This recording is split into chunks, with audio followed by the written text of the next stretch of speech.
Hello everyone and welcome to tonight's Fight Night Rising. My name is Khroen and co-casting alongside me tonight we have PiraTechnics. Hello, welcome to Fight Night Rising. How are you doing tonight? I'm great, man. I'm happy to be here. I'm excited to cast some TFT. We've got some really interesting competitors and a few returning faces this week. It's going to be great. Yeah, that we do. Speaking of our returning competitors, why don't we go ahead and introduce ones here tonight? We have some new players as well. We got Barrybadden, who I believe is new, paulhnlee, TFT as well, and then some returning faces. We got Zhaotft, TFT, Sphinx, Edge, SKL, Vulocity, and candortft. Some returning competitors here, and hopefully they can prove why it is that, you know, they've been invited to Fight Night Rising, put on some good performances, and on a new patch nonetheless. You know, we'll see how these players adapt to it. Not too much has changed, but any small change can become a big one in the world of auto battlers and TFT. That's true. You can really start to see, you know, as people adapt to the patch, if you're not quite up to speed on what might necessarily be the best thing, then you might fall into an old play style, and that's honestly this level not quite good enough, right? Yeah. For the competitors for tonight, you know, they're probably breathing a little bit of a sigh of relief because Mismatched Socks, who won last week's competition, is not going to be competing. He declined to compete in this particular week's match. But that means for everybody else, maybe they don't have to deal with how very outstandingly impressive he was last time. Oh yeah, definitely. Not only did he win last week's Fight Night Rising, but he went to qualify for NA Worlds for TFT, going second place in every single game of the finals and outscoring everyone else in points. It was just an insane run by him. So, you know, huge congrats to him, and hopefully we'll see him back and here on Fight Night Rising in the future. Yeah, but we do. Yeah, no, definitely. And we do have the prize pool, of course, that these players are competing for. First place being $100, second place $50, third and fourth place $25 each. But as always, the top three will be invited back. Now, PiraTechnics, who are you looking out for today to be the competitor to watch, I suppose? Do you have anyone in mind for that? Yeah, well, the newer faces, it's definitely a little hard to call, so I'm going to stick to probably the safe answer to start. I'm going to look at Zhao right now because that was a very impressive performance on him last time around to get that third place spot. Hadn't really been as well known, of course. If I recall correctly, an EU West player as well, so staying up really late, burning the midnight oil to make a little bit of a name for himself here in Fight Night Rising.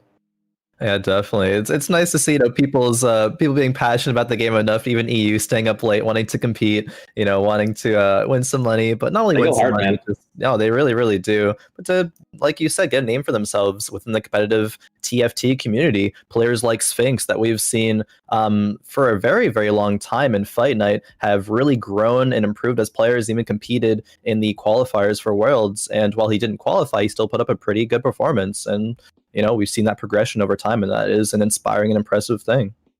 Yeah, Sphinx is another person I definitely want to keep an eye on too. One of the other TFT events that I was a part of earlier in the month, earlier in the year, was the Cruise Arena League, right? So I got to see Sphinx firsthand there. And I think you guys mentioned, you know, he's a really dominant performer, but every once in a while, it'll kind of take a little bit of time to pivot, and sometimes that can sink him at the last moment. So I want to see if that changes this time around. Yeah, definitely. We start off on a no galaxy for game number one on Sphinx's perspective. He does like running his early vanguards. That is a staple of the Sphinx playstyle. Picks up a Leona with a chain vest immediately. Probably will end up selling that, or maybe use as an item holder. You know, Sphinx, I believe, has gone mech a decent amount. Chain Vest good for Bramble, Titan's Resolve, things like that. This is also the patch where Titan's Resolve has gotten a bit changed. Now instead of stacking up to 50 stacks, it will only stack to 25. So you'll get the bonuses a lot earlier, but you won't get the long-term value, I suppose, they would used to get from it.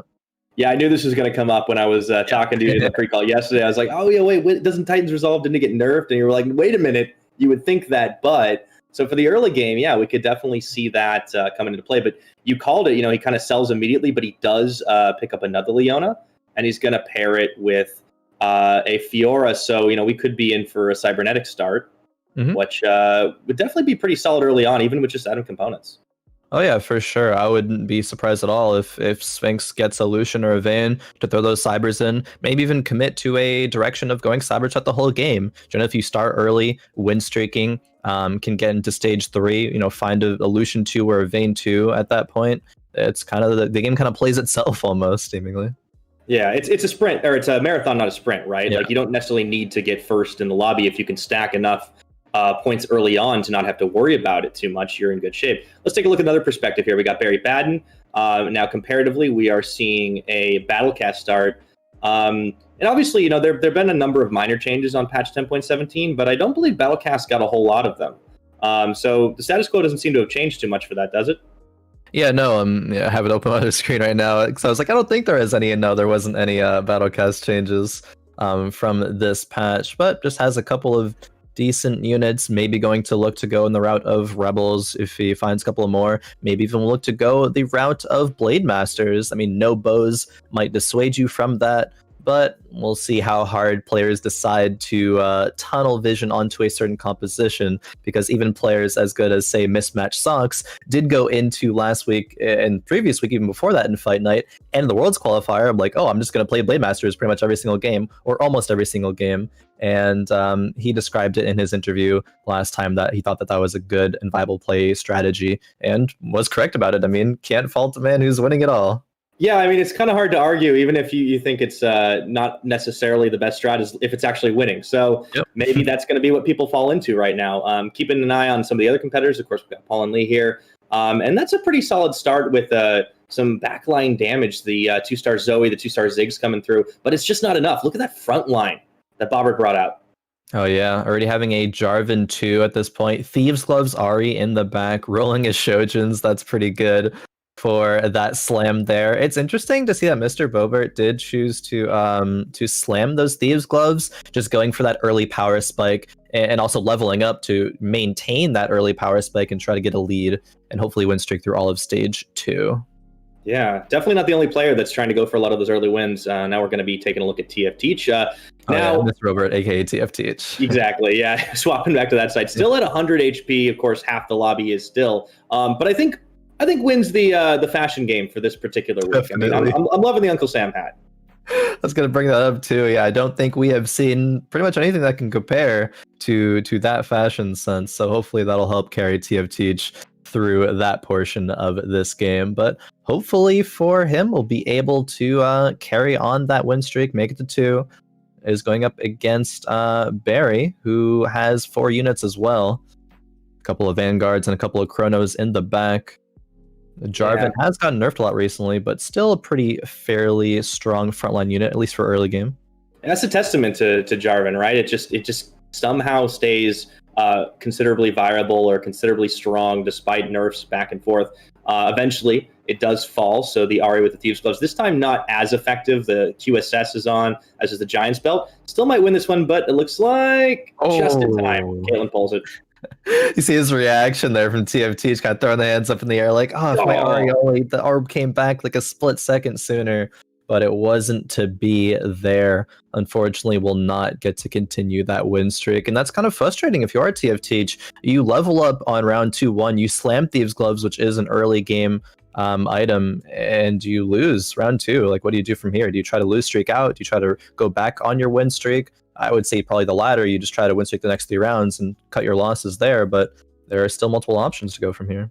Yeah, I think that was such a close round that you really shouldn't take too much away from it if you're Teach, right? Like that. Yeah. That it obviously is a little unfortunate. Sometimes the timing just doesn't quite line up. But look at how much aggro the Jarvan's able to pull consistently. Still lasts through the Darius, but there's that pesky Zed in the back, not quite finishing the job off. But wow, the Darius actually didn't finish it. So this is going to be not enough to pick up though with that Xayah. Or is it? Zoe, the bubble comes out, but man, this is actually close to the penalty. Very much so. Even putting the bow on the Zoe, but it's too little too late. If that bow on the Zoe earlier would have won that round, but I guess the last second bow. Lose streak. Yeah. I mean, I guess now that's the strategy. But let's take a look at what we've got in a carousel, because it's no Galaxy. It's definitely been a little bit less of the possibility of getting way too many early items or early gold exploding out from things like Plunder Planet. I'm really hoping before the night's out we get that new Galaxy, the Manatee's Delight, the spats everywhere. That's very, very interesting, actually, because there was a change a while ago in TFT to where spatulas were they were previously almost guaranteed on a carousel, so you could guaranteed force a comp like Blade Masters and get that Blade Master spat. But now, after they took that out, so the spatulas are kind of very, very RNG. With this Galaxy, you can guaranteed get one again. So can you force these compositions like Blade Masters and BMZ, or Star Guardians or Protectors, whatever you want to go there? That Galaxy will definitely change up the playstyle there a little bit. Yeah, very true. Let's take a look across the board. So we've seen a pretty big range of things early on as we've swapped around different perspectives here. We've got, an early 2 Chrono alongside the Vanguards. And, that 2 Mordekaiser, I think, is going to make a pretty big difference here for Candor, but he still lost a couple of rounds already. So I'm curious to see kind of like putting everything into the back there, how well that's going to work out going forward. Yeah, I think positioning-wise, this is a solid move from Candor, protecting against infiltrators and making sure the TF gets a little bit of damage out while units walk forward. The Mordekaiser too, though, very, very strong for this portion of the game here. It'll take a long time for even a Kog'Maw with red buff to break through this front line.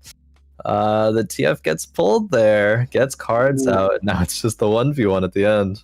Yeah, Mord's about to get Zhaotft though, so that I think that's going to be enough. Yeah, it should be, even with the battle cast, and actually takes Zhao down a peg or two. Yeah, I was curious to see Zhao, because Zhao did get that sword from the carousel, I believe, on the Vayne, but did not. I don't think kept that Vayne though. Used it for something else. I believe it was on that Kog'Maw. Yeah, it is the Kog'Maw with that red buff. Sphinx with a locket start, actually very interesting. It's Barrybadden scouts the board here. I wonder what direction, if like there's any new directions rather that players will go with this patch changes, or kind of just stick to the strong things like the Astro Snipers, maybe BMs, Rebel Cybernetics, that sort of thing. Yeah, it's still pretty early to tell, right? We're in game 1. We're only still in the second round. Yeah, and it's going to be hard to tell unless players decide not to make any pivots whatsoever. So we're just going to have to see how it bears out. But it seems to be a pretty close lobby so far. The only person that's really pulled away completely is Vulocity, but it's early days. Win streaking early on, it doesn't necessarily mean you'll hang on to that the entire time. And, we can even take a look at this game that Velocity's in right now, this round with Barrybadden, and this is already incredibly close. Yeah, I think the Master Yi, there's no way a Malphite's going to be able to take out this Yi unless something insane happens, but now the healing from the Master Yi will prove too strong. And at round 2-6, Velocity doesn't hang on to that win streak, which is a little bit of a bummer for him there. Yeah, but again, it's a really close lobby. Like, we're not seeing any crazy one-sided things to start things off. So a lot of different decisions being made, a lot of different compositions being looked at to start. And, you love to see it. It means we got a lot of variety in this particular matchup. Yeah, definitely variety. We got a few brawlers being the front line for Velocity here, and a couple of snipers in the back. That Giant Slayer, I believe, wants to go on a Jinx in the future, but there's a world where that could go on, say, a Jhin instead, or a Vayne, perhaps. I know I've seen people go away from the direction of IE plus Last Whisper for Vayne and start stacking some Giant Slayers instead, especially with mech being decently popular, because Giant Slayers will shred the high HP of the mech a lot faster.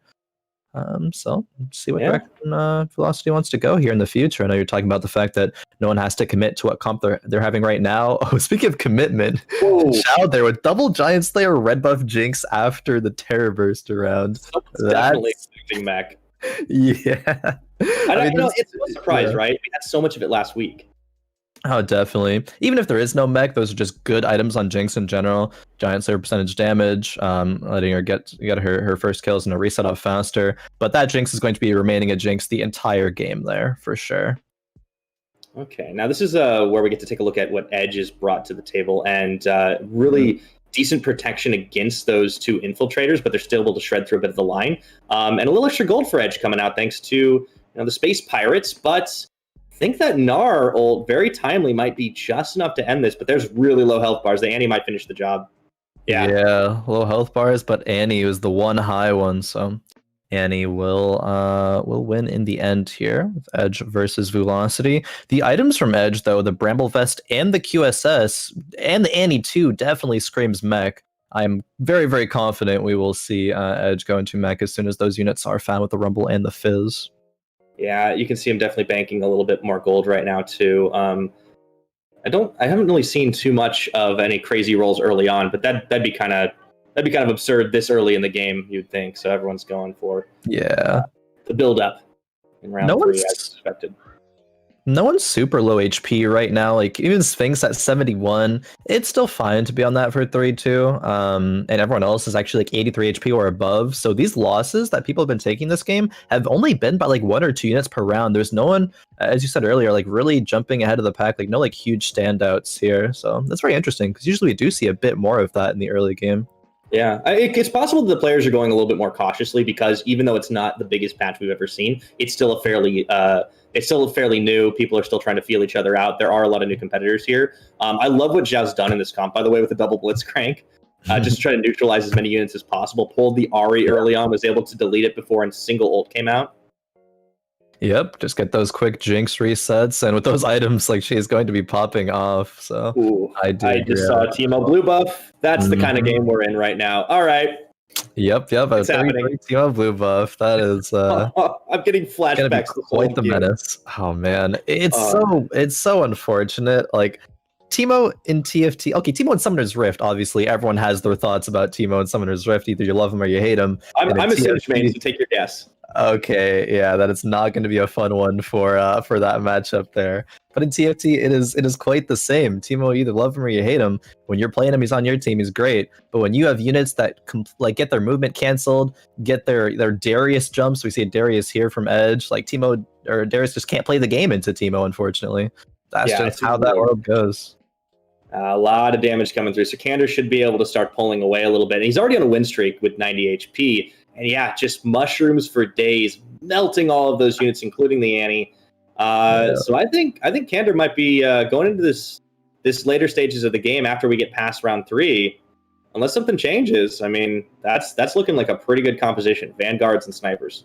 Oh yeah, that Astro Snipers comp is already pretty much online. The interesting thing about Candor is that it chose to level up to 7. I believe it was on round 3 too. Usually at the earliest you'll choose level up to 7 is after this carousel and in stage 3-5. But Candor really wanting to cement that early game win streak and make sure that is kept up until hopefully at least Wolves. But already having a Teemo blue buff, already having 1 Jhin, having the 3 Astros needed, it sets Candor up for such a good spot to go into the rest of this mid game and then into the late game after that.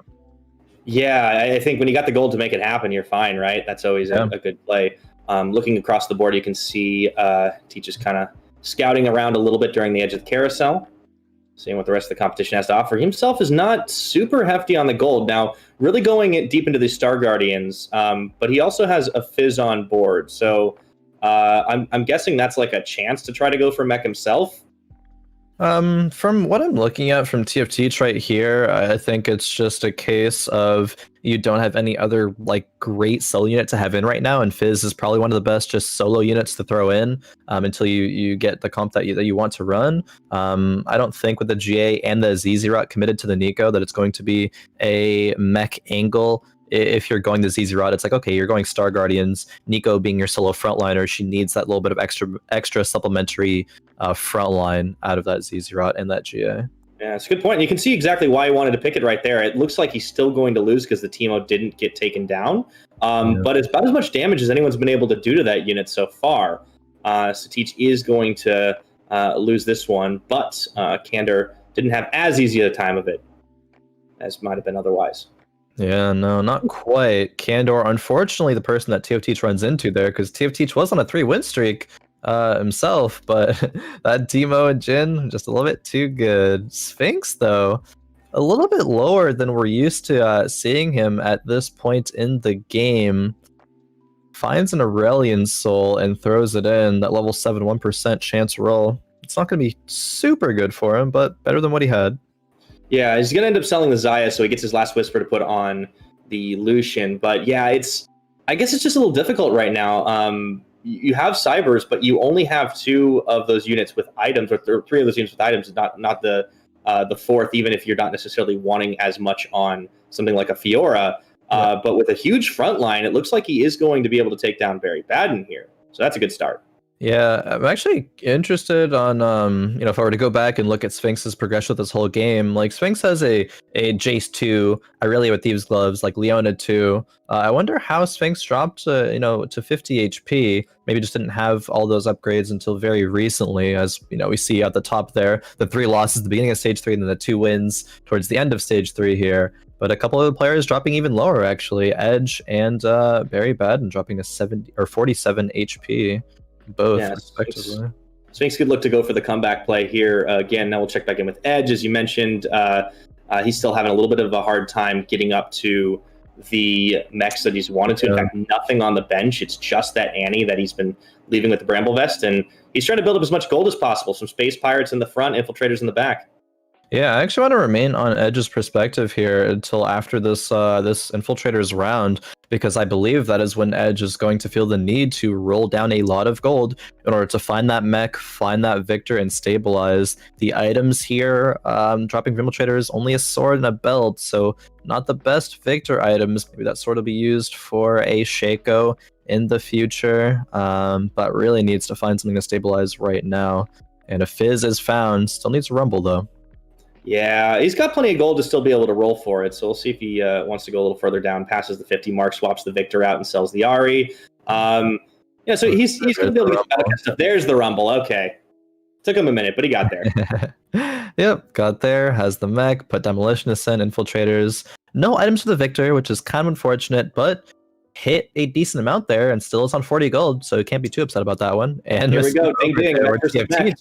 Yeah, actually another mech there for TFT. It's interesting. So I talked about the possibility of, I don't think that's going to happen, but see here, I'm very wrong. TFT did go the direction of mech.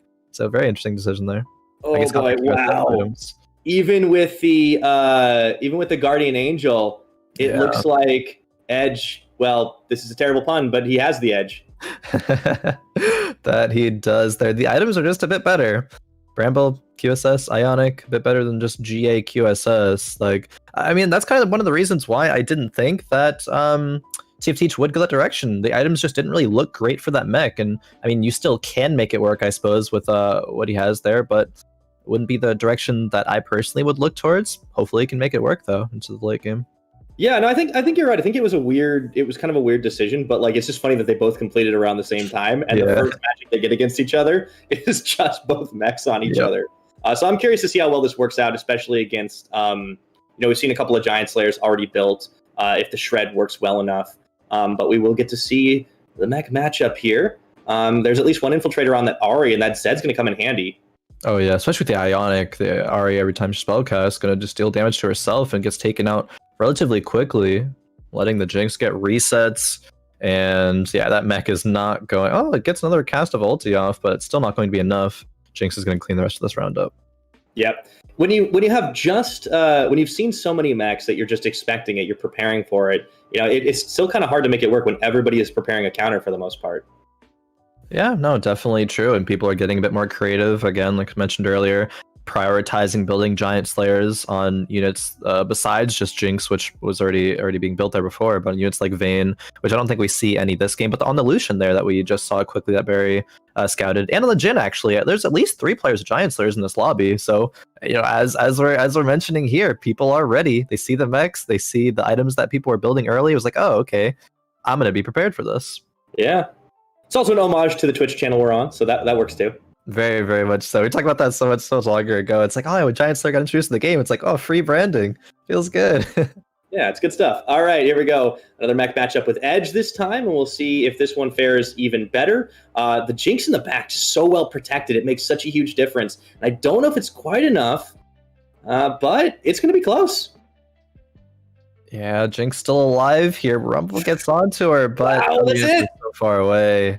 Man, Barrybadden takes the round from Edge there, beats both mechs back to back without any Giant Slayers in the Jinx, but the RFC allowing her to stay in the back line just makes sure that she's very safe and well protected. Doesn't have to walk up into a mech ulti range, is just back there shooting off her rockets and winning rounds. Yeah, we've been talking about more or less the bottom half of the lobby for a good couple of rounds, and it's because they keep shuffling, they keep coming back into this one. First it was Sphinx, who's now sitting in sixth place. And then, of course, it was Barrybadden. I mean, they're still a little low on HP. Like, you don't want to necessarily be in this position, but building momentum is important. I do want to keep an eye on the people on the top side of it, too, because Zhao is holding on to a 5 HP lead. And we'll see, I think it's Candor in second, and then followed by Velocity. Yeah, Zhao, 79 HP. Zhao's a player that did impress last week in his first performance and is doing well so far in game number 1 here. Candor, not completely sure what item that they wanted to take, but ends up with a sword. That Jhin has a Giant Slayer. The sword will probably end up going on the Jhin eventually. Probably doesn't want to slam a BT, but just going to see what items that are going to be dropped from the Arc Raptors in a couple of rounds. It's a great protection for the Teemo all around. You know, you've got heals for days, and of course, sticking the Bard in there. Obviously with the Astros, but getting a little bit extra HP getting a bit of extra XP to get that level 9 coming through. Yeah, Candor, a little shuffle on that Shroud of Stillness there. Will it hit well? It does. It hits the mech and the Victor. Victor 2 for Edge there. The Shroud. Yeah, but look at what the Garen is doing right now. Like, even with the Teemo, like, that just started to shred that front line. Oh boy. Talk about the strength of mech, and we see it right here. Yep. Only one Giant Slayer, and it was just on the Jhin. Kind of got shredded through pretty quickly, and looks like this time Edge, he might be feeling a little worried right now. A lot of time and investment to get that mech up, and it does get a win against Candor, but it looked close for a second. Yeah, I'm kind of surprised that was kind of as close as this round was. I thought the mech should have been a lot stronger, especially being Victor 2, and up against only a Jhin 1 with 1 item, Teemo 1 with only a blue buff. But they still did a lot of work there. I think that just shows the strength of that composition in general. As tuned into Vulocity here, who has double Giant Slayer red buff as well, and has... Yeah, on the Kog'Maw though, not the Jinx yet. There is a Jinx 1, but I've been in this position, before, and I'm like, no, I want to keep the Kog'Maw, and the Kog'Maw is actually going to do more damage than the Jinx 1 usually. Sometimes Jinx might be able to pop off more, but the Kog'Maw is going to remain to be a lot more consistent at this point. So I do like the decision to keep the Kog'Maw for now. And there's a little sustain too. Like, he's not got a lot of Battle Cast, but Battle Cast 2 still does something for you, and he's not being touched. But you're finding, look at how well he's able to shred through the line. The Gnar just delivers units to, although maybe doesn't want to deliver the Master Yi. That might have been a bit of an oopsie on the Gnar side. Yeah, I think it's going to end up being okay. Actually, I'm not confident about that one. I don't know about that one. Oh, dear. If the Vi gets to... Oh, no, the Vi doesn't ulti the Yi. Yeah, I definitely was a bit too confident in that Gnar and Vi. The Master Yi with the Thieves' Gloves, having a Zeke's and a Deathblade stacking up. And that was the end of that one. I was there with you, man. But the immediate sell, like, okay, I don't really want this Kog'Maw anymore. I'm going to put my Jinx in instead. Oh, yeah. Got the Giant Slayers for days. Holding on to that Nikos, too. He could use that for a Jinx, too. You think that'd be a good play? Well, going into the next round, if you don't natural a Jinx, I would consider just slamming it and even investing the rest to go to level 9. Like, you're definitely going to sell the Kog'Maw there either way, because even if you don't find a Jinx in the next round, you're going to Nico it in that case. So I do like the decision to preemptively do that. See what items Velocity wants to, or grabs here. It's only going to be a Chalice, which isn't the best with Jinx Rebels, but putting that in like an Aurelion Soul later on is still going to be decent. Yeah, you could pull that off for sure. And taking a look here, see a couple of... we hadn't talked about it that much this game, but there have been a couple of Sorks, a couple Star Guardians making their way through. I just saw Syndra being completed with some extra items. Checking back in with Sphinx, who is still sitting in the bottom. Must have been on a loss streak before round 5, but he does put that Vayne in. And he's going for an all-in here to end this one. Let's see if he can stay alive. I believe Sphinx did not have Vayne 2 and didn't have great items, just made the IE right now, but it's already just being jumped on by the infiltrators, and she tumbles forward, then gets slapped by the mech. That was some really unfortunate fight RNG for Sphinx there, and that's not going to kill him, but it's going to drop him within 1 hit of dying to anybody. Ooh, now, this is unexpected. If you had told me that Sphinx would be in the bottom of the lobby with 2 HP in game number 1 based on last week's performance alone, I would have said you're crazy. But things just didn't quite go his way this time. There's still always a chance to come back, but he has got literally 0 breathing room. So pressure's on right here as he tries to keep this front line in as much shape as possible. He's had those double lockets on the whole time. Actually puts the Aurelia up front. I mean, why not? When everybody's going Infiltrator, you don't really get much of a chance to do otherwise. Yeah, unless you want the Aurelia in the back to, catch the Infiltrators. Like, oh man, this just isn't great. Actually, Sphinx deciding to sell the Aurelia to put in an Echo. That is not a move you see every day, if like ever. But choosing to believe that without BMs, the Echoes with the Thieves' Gloves is going to be stronger than the Aurelia. See if Sphinx was right or not, though, going to this round against TFT. Yeah, I mean, in this particular round, it's definitely seems to be paying off this time. Otherwise, he would have had the Aurelia face first up against the mech and ends up actually staying alive, gets the round against TFT.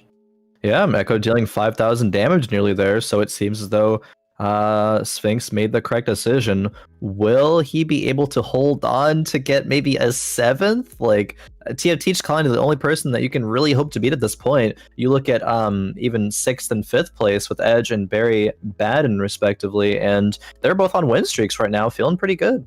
Yeah. I mean, any placement you can get is always something, right? It's cumulative. You get a couple extra points out of it, even if you don't have a bad game, you can still pull it off and feel a little bit better about the next lobby. But this has been so close. I mean, we're on round 5-3 and nobody's been eliminated yet. It's close, but it hasn't happened. Yeah, people preserved their HP pretty well early on and talked about that. They could be seeing our first elimination soon. The mech from TFT just trying to hang on. The cast goes out on the Jinx, and Victor cleans it up. Mech's still alive, but so is Master E and Zed, but they will get quickly cleaned up by the super mech units that pop out of it. Wow, both of them in the bottom surviving for the time being. I mean, it really has been like the story of comebacks, compounding on comebacks here. And you can see TFT immediately tags over to take a look at what Sphinx is doing. Like, I'm not going to be 8th place. Yeah. I'm not going to be.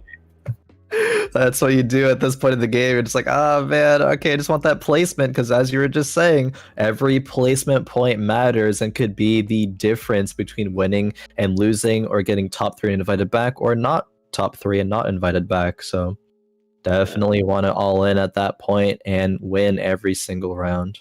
Even in solo queue, even when you're playing just on ladder, right? Like, you don't want to be last place. You could take 7th. It's like, at least you're better than that one other guy.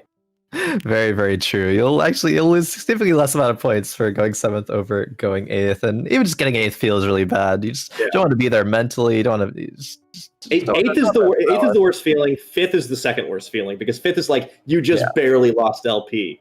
Yeah, that was actually how I got demoted. Was 5th place. That feels bad. I know the feel there. Oof. Man, it's the worst feeling too when there's a lobby of like everyone at like one hit and you happen to be the person who takes the most damage or dies first, and that 5th place there really just it kills. Yeah, that's the worst one for sure. All right, so last minute shuffling around here for TFT. Moves Aurelian Soul into the back, and that has just been doing so much work here. But once again, it's mech versus mech. Whose is going to reign supreme? We're about to find out. But those Infiltrators doing so much work, shredding through the backline. The Victor went down way too early here. And then the Aurelian Soul follows. I think this might be Edge's game. Yep. He keeps his mech up. It's looking like it. Edge won the mech v mech earlier and still is remaining to win the mech v mech now, even with the Shaco only having an RFC. But oh man, TFT drops to 3 HP. And Sphinx is still alive. It's 3 HP and 2 HP. This is such a close lobby. I love it. We're going to get to Kane and one person will have to die. I hope. I mean, maybe not. Maybe not. We could see both of these players, unless one of them runs into each other. Depending on matchups, they could both survive. Irelia here having double. What was it? I know it was the same item twice, but as soon as Sphinx goes back to his board, we will see double Frozen Heart. Okay, not the best, but not the worst. Double Frozen Heart, the radius will increase. And if it gets close to the Jinx, actually, that might be a huge deal. And yeah, it jumps right into the backline there. This Jinx is going to be attacking so slow. Yeah, killed the GP immediately, too. And look at the Echo doing work into the back. The Jinx gets taken out. This actually could be it. We could see Sphinx surviving yet again, and it looks like he's going to be able to do it handily. And against Zhao. Whew, This is a crazy lobby. I love it. It is. It is. It looks like TFT is going to hang on as well. So yeah, both players surviving into the K and around. I'm loving the energy that is in game number 1 already. Players desperately hanging on. Edge at 16, Zhao at 17, Barry at 19, and then 21, 21, 22 HP. Like all these players going into stage 6, I believe actually all with potentially within one shot of dying if like every single unit between the enemy's board survives.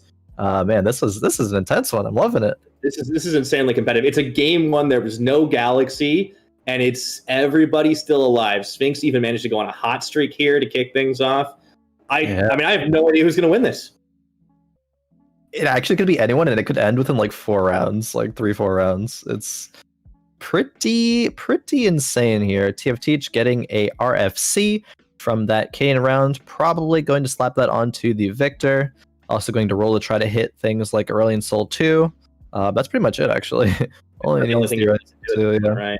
Has a Lulu on the bench as well, so maybe if randomly rolled 2 Lulus, would put that in instead of the Soraka or something. Okay, the Victor gets the rapid fire, and he's just going to hold for now. Yeah. You always get into some interesting decision-making processes when you get to this point in the game where you could just, the next round could easily be your last. It could. A little bit of unfortunate positioning there. The Karma could tether to the Soraka instead of the Victor.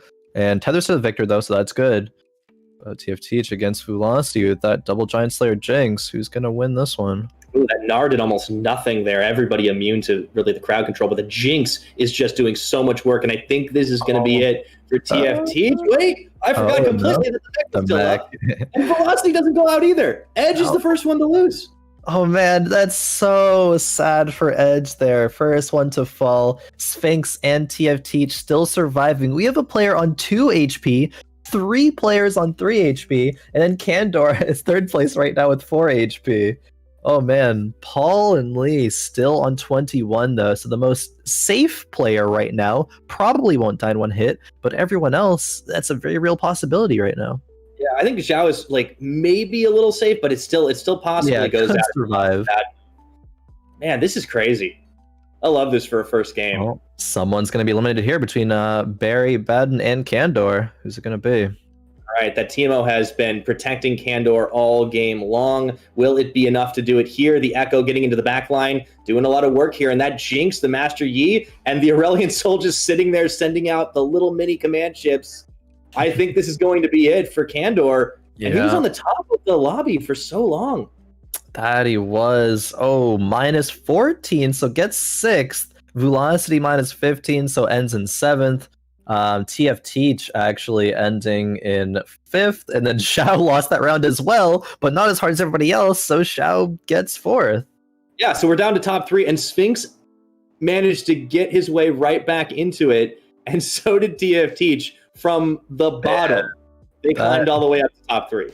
That is crazy. Sphinx, especially being on 2 HP for what feels like the past like 8 rounds or so, it's actually just insane. Huge shout outs to Sphinx for playing this well this game. If anyone asks, I never doubted him for a second. There's Aurelion Sol sitting in shop, which he's locked, of course, but he has to survive this round to get access to it. And let's see how it all goes. That Jinx still staying alive, but the Echo moves in on it once again. I think he's got enough in the tank to do it. We'll see. It's getting close, but yeah, the ghost army of Sphinx takes out Barry, but Sphinx actually fell even harder to paulhnlee, so all of a sudden, game number 1 is over. paulhnlee is our victor. Man, we expected it to have an explosive ending, and it provided just that. That was such a close game, like all the way to the final couple of rounds where everybody was still alive. Anything was still possible. I cannot believe the amount of comebacks that we witnessed. And that was without a Galaxy. Like, I can't wait until something crazy turns up. If we get like a Plunder Planet and there's Gold to Spare or a Trade Sector or something, I think we could see some even crazier stuff. But there's our scoreboard. paulhnlee picking up the first round, picking up 10 points. But everybody played so well that time. Oh yeah, this makes me excited for the rest of the 3 games with how close that competition was. Man, if it remains to be the case, we're gonna have like, I don't know, a 5 or like 6 way, close, not tie, but like close point standings going into the final round, and we're not gonna know who is gonna win the last round until the game actually is like 2 people left or something. Yeah, it could go all the way to the end. But yeah, Khroen, I want to ask you because this is the first game we're getting to see here on 10.17. As we pointed out, it's not the biggest patch in the history of the game. But were there any big surprises for you? I think we saw some familiar stuff, maybe a few things branching out in terms of item choices, but that could have just been circumstantial. Yeah, nothing really stands out to me. It feels like a very similar patch. Maybe players are just approaching it the same because they also feel that way. So no one really wants to branch out of the box in a tournament and really just go crazy and try something new. But yeah, nothing really stood out too much. I think the only thing that if I were to put one thing, I would say maybe the Master Yi nerfs are going to dissuade people from trying to go Master Yi 3 in that Blade Master composition. We saw a couple of Master Yis, but they were just a part of the Rebels, so maybe that. But besides that, pretty similar. Yeah, that's fair. I mean, I think the other thing that can be a little bit difficult, right, is when enough people are going for the same units, it gets a little bit harder. They get a little more sparse. You can't always find the 3-star if that's what you're looking for. But we did see a lot of Rebels, it seemed, especially towards the later stages of that. And people always being able to mix in something like the Aurelian Soul, and even sometimes pairing out with the mech. So maybe we'll see that again here. Yeah, maybe. We do have a Galaxy this time. We're on Galactic Armory, so a few item components will be given to everybody after this first carousel. See what players are going to go for. See Vulocity aggressively trying to go for that bow. And to me, that stands out is I want to consider a world where I might go Blade Masters, go that Master Yi, try to get him to tier 3.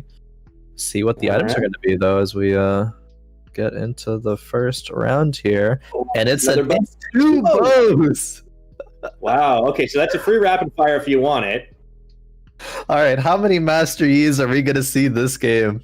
Everywhere. Everybody's going to try and pick them up. It's going to be the most contested unit. Oh man, that is funny. I love this. This is going to be good.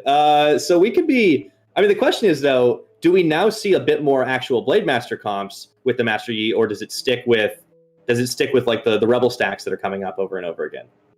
I mean, if you're gonna go for the Master Yi, with the RFC commitment, it's going to be in those BMs. If you're going to be using those bows for Jinx, then it would be Rebels, which we saw the power of how good RFC is on Jinx last game. An item that lets her be in the back and be safe, and I wouldn't be surprised if we end up with one this game. Especially from a player like Barrybadden here, who already has the makings of a red buff as well. Oh, that is true. That can definitely cause some havoc, especially if we see him stick to a little bit more of the infiltrators too, because he obviously picks up the Nocturne for the battle cast coming in. Yep. I mean, it's possible maybe we get like the Nocturne Shaco and it's just a backline terror all game long. Yeah, I'd be excited to do that. Oh man, 3 chain vests, 2 bows, and 1 belt. A little awkward, I suppose, I would say, but not bad. Rolls the Alawi 2 is going to consider making a Bramble, I would say, with that. These players, like Barrybadden, can also consider going mech as well. You would already have Titan's Resolve and a Bramble. So, a lot of decisions here. I am curious why Barrybadden decided to keep the pair of Nocturnes over the pair of Graves, because if you want the pair of Graves at this point, you have to sell the Malphite. Gets gold, though, so can just sell that and buy the rest of the shop. Never punished, either way. Yeah, all calculated completely. Definitely, and hits the Nocturne pair as well. Checking in with Sphinx, couple bows, couple tiers. What you know, we got Master Yi. Oh boy, and here we go. RFC Yi, let's go. We see it here. The blue buff and the RFC, so he's already rolling in the items to kick things off. Yep. Levels up aggressively. Throws in the Blitz Crank, putting a couple brawlers in there. I like it. I think. I'm not exactly sure how strong everybody's board is. Sphinx not scouting right now, but Sphinx looks to be pretty strong. Looking at with Edge, Ionic Spark on that Alawi. The Blitz level up was really worth it. He pulls in the Graves quickly, so this should be a pretty easy cleanup. And that it will be. Alawi, unfortunately, won't be able to do enough.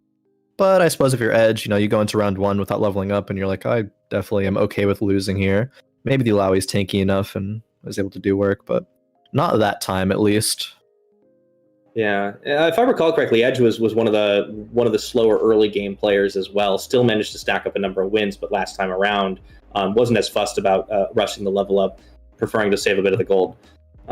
Here's paulhnlee, the last lobby, up to a pretty decent start. Got himself a chrono. Yep, scouting around here. Has the TF holding those items, decided to slam everything, which I like this direction a lot. But I think the reason that I like slamming our items early is because Mismatch Socks is a player who does that. And we know how strong Mismatch Socks is, being the only North American player to qualify for Worlds.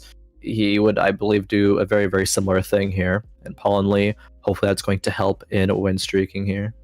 Yeah, if if you're able to successfully replicate what somebody on that level can do, there's no telling what else you can do on your side. The TF does survive long enough to get spellcast off. Unfortunately, the direction doesn't deal nearly enough, and this Zed is just wreaking havoc on paulhnlee's backline. Yeah, the Bramble Malphite, though, that Bramble dealing damage to nearly everyone, it might actually be the reason why he wins the round. Yes, paulhnlee. Malphite doing 3k damage there with auto attacks in the Bramble. Bramble Vest's pretty good item when you have focus on everybody. Showing the strength there, showing why slamming items early is a good thing if it helps you win streak out. If you can transition those into some good units to hold those items later on, you're gonna be chilling. Yeah, and it's always an interesting question. Like, do you throw all the items on and just try to go for an early game and risk the fact that you might end up with a composition that doesn't suit the items you build, or unless you get the galaxy that lets you sell them back, or do you hold and try to go for that perfect combination? I mean, there's downsides to both plays. It looks like he is actually going to give the Graves a rapid fire and a Guardian Angel, so it'll be a big old carry Graves for a minute. Very interesting. Edge thinking about putting the belt onto a unit there, but the unit died before that. Graves not going to do enough here. Alawi and Lucian will clean up here. So Edge on a 3-loss streak, and Barrybadden on a 3-win streak. Yeah, Edge is definitely having a little bit of a rough time, but there's plenty of time left in this particular one. Edge actually not even bottom of the lobby, though. That is going to be TF Teach. That's currently in that position, but we do have a carousel. Let's take a look at who picks what number of tiers available. And ends up grabbing another battle cast unit, the Cassiopeia. With that belt, Sphinx grabbing a sword. Candor not knowing what Candor wants to pick there, but decides on a glove at the end of the day. So it always feels like a good day. I mean, you can always thieves gloves if you know what you want. Definitely agreed. Glove, almost never a bad thing. Candor scouting around. We have 2 players on 100 HP currently with paulhnlee and Barrybadden. Vulocity took a single loss to a single unit, so on 98. And we see instantly everybody, it seems, had pre-leveled to level 5 there. So like 6 people go there at once. Yeah, so we're all on a similar level, except for Candor, still sitting on level 4 for the time being, has really held things back. Still 94 HP though, but with everyone having 5 units on the board though, and Candor only having 4 units, may be resigned to just losing these next couple of rounds, but not guaranteed, because if we look at Candor's board, it's still pretty decent right now. Yeah, he's got a couple protectors to sit on it. You know, we talked about that Jarvan last time around, how despite the nerfs, it continues to come back. It continues to be a threat. It's really well protecting currently both the Xayah and the Caitlyn. And I mean, you can see it paying dividends immediately. I mean, this you don't have to necessarily level up every single time. Yeah. And even with the Guardian Angel on the Zed, Edge is going to get taken out. I mean, Edge just, every one of these rounds we watch, he just can't catch a break.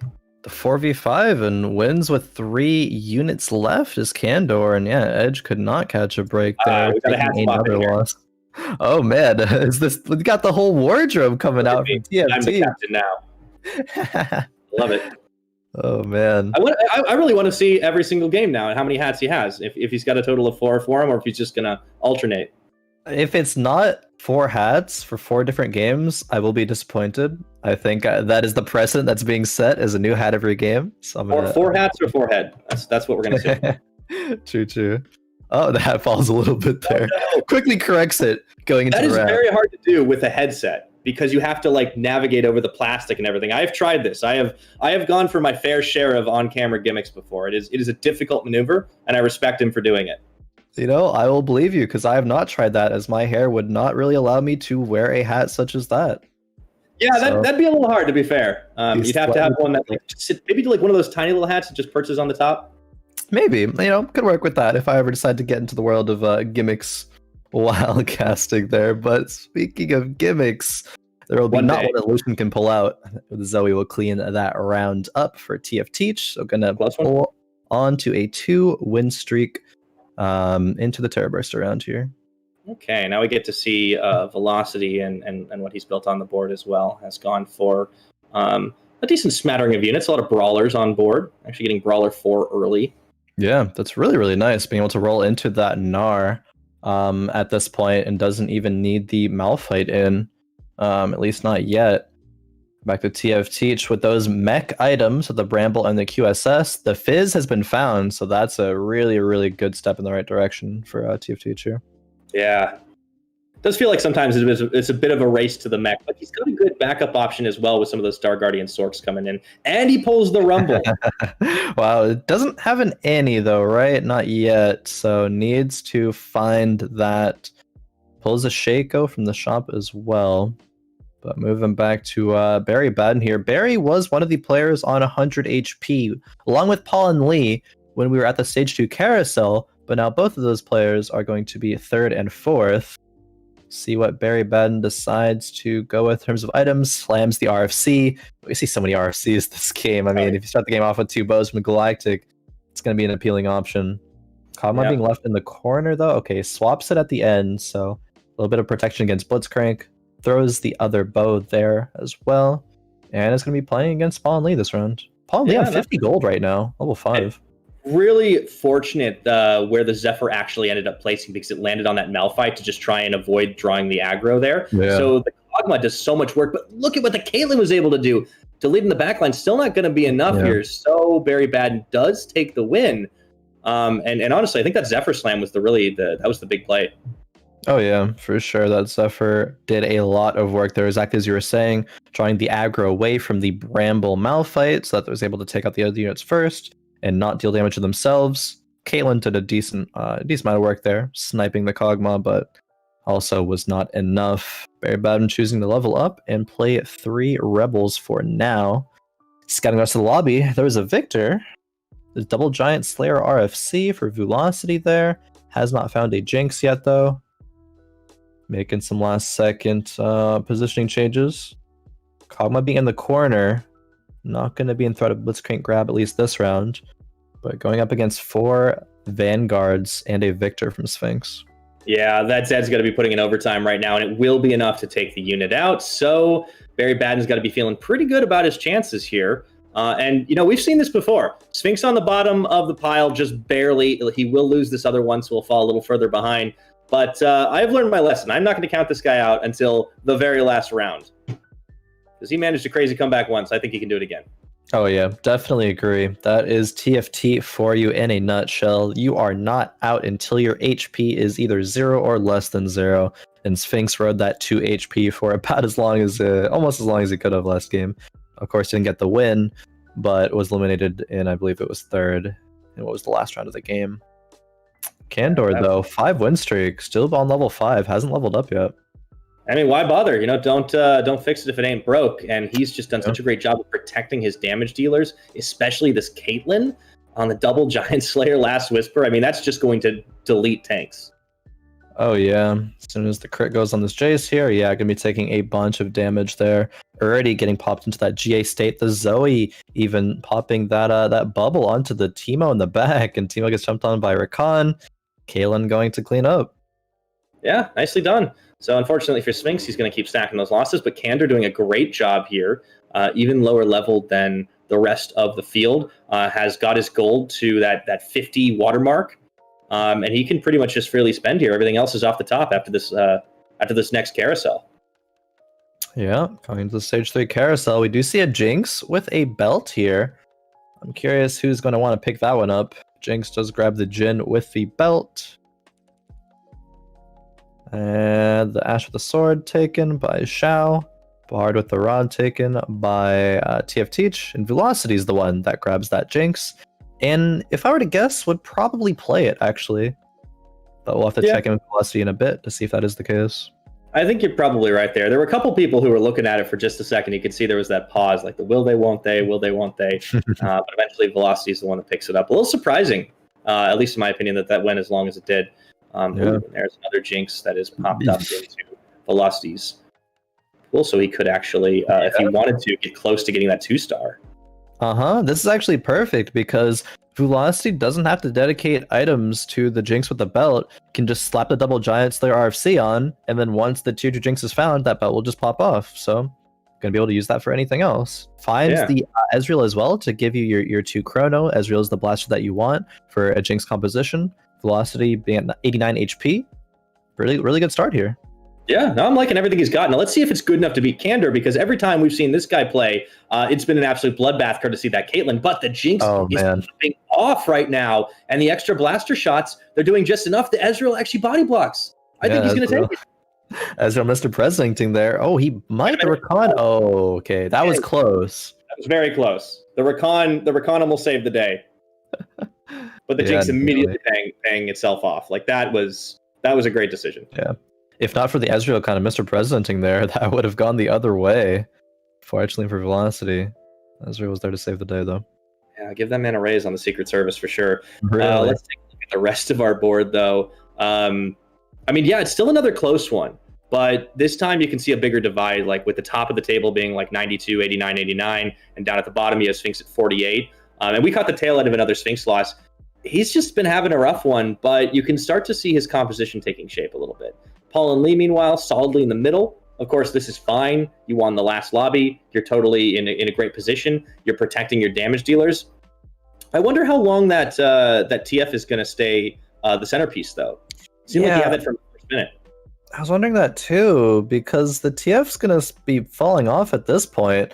Like, I don't even know if it's going to win this round. I know that Paulhnlee is on a 3 streak here, but that Jinx is just going to tear through the whole composition and does just that. Yeah, Velocity ending the win streak of Paulhnlee right before the neutral rounds. Not great, but as you were asking, we'll see. I personally would consider selling the TF here, throw those items onto Vayne or Irelia, probably the Vayne, go for the cybernetic route. Doesn't even have that many, well actually no, it does have cybernetics. That Fiora 1 and Leona 1 is on the bench, just doesn't have the cybernetics in play right now. Yeah, it is a little curious. Like I don't usually see TF kind of being this well protected this long. I mean, you could even swap the Giants. You could swap the Giant Slayer over to the Kog'Maw, no problem, and kind of work that way around. Yeah. Maybe try to build more into some battle cast or something if you want. Maybe he's just waiting for this round to be over. He does get a couple of items. It picks up the Wukong. Okay. Yeah, a couple of items here. The thing is that Galactic Armory is really good for cybernetics because it gives you a few more components to throw on your cybernetics, get them online earlier on, make sure that everyone's getting that buff. And I assume that, that's the reason why Paulhnlee is holding on to those cybernetics right now on the bench, just playing other units for now because I suppose the decision there is that it's just stronger to play, a Malphite 2 and a Mordekaiser 2, which I would probably agree with. It's just at what point do you make that transition? Yeah, and for the time being, he at least has like a really hefty Chrono buff because he does have Chrono 4. Yeah. But the issue is, if you can't get into the back line, like look what the Jinx is doing right now, it's just starting to shred through. But that crucial Blitzcrank pull really does a lot of work, so he does take down Barrybadden. Yeah, honestly, if that Blitzcrank hadn't pulled and say had already died theoretically, that Jinx could have cleaned up in the back there and killed everything. Not sure if that would have been the case, but it's definitely a possibility. Tune back into Sphinx here, and Sphinx has a Teemo with blue buff and Morellos with Astro. That Vayne being a Jhin item holder, most likely. Still lost that last round though. Yeah, he's a great spot here. Splitting a lot right now, trying to make up for lost time with the Bard. I mean, this is tough. This is really tough. I want to see how well Sphinx fares. He did pick up a round earlier on. I caught the tail end of that one when he got the little blue check at the end. But let's see if he can stack it. Unfortunately, he's against Velocity, who's at the top of the lobby right now, and that's a big pull on the Vayne. But his Teemo's doing work. The Vayne actually tumbles and peels for herself and is live on 1 HP. Finally, the Jinx is able to take her down. But the Teemo throwing shrooms at Nara instead of Jinx here. Not quite And enough. that's actually Jinx cleaning it up. That was a little back and forth there. Yeah, very close. But I mean, I think it goes to show that despite the fact that Sphinx is well and truly at the bottom at the moment, he's still competitive. He can still get very close to taking these rounds, and it's just unfortunate. A little bit of RNG placement, a little bit of RNG matchup. Let's see if he can pick a little bit more up here. He is actually going to buy 2 Sorakas, leaning a little further into the Mystic side of things, but he's very low on gold. Yeah, he's actually, that's the point I was about to bring up. He's so low on gold and actually is still trying to roll to be strong. If you look at that last round, Sphinx lost, and the opponent there, I forget who it was, but they had 50 gold on level 7. So they're in a way better spot even to progress into the late game than Sphinx. Sphinx went up against Candor here, and I guess we know why the reason Candor didn't level up is because Candor was rolling for Caitlyn 3, Zoe 3, and Jarvan 3. We haven't seen a composition like this be very meta in a long time, but Candor trying to bring that style back, and it's looking like it's working for now. Yeah, he's going for those 3 stars, and Candor sitting pretty high up in the lobby as well, still second to Velocity, but now we have another Carousel, there's another chance to try and pick something up to sort of complete whatever compositions you have. But yeah, Sphinx and Zhao both in a lot of trouble. We haven't really talked about Zhao much, but sitting at only 30 HP, and compared to the next, it's all in the 50s and up. Yeah, even though it's on the 50s, Edge on a win streak there, so probably not going to fall unless running into, Velocity or Candor perhaps.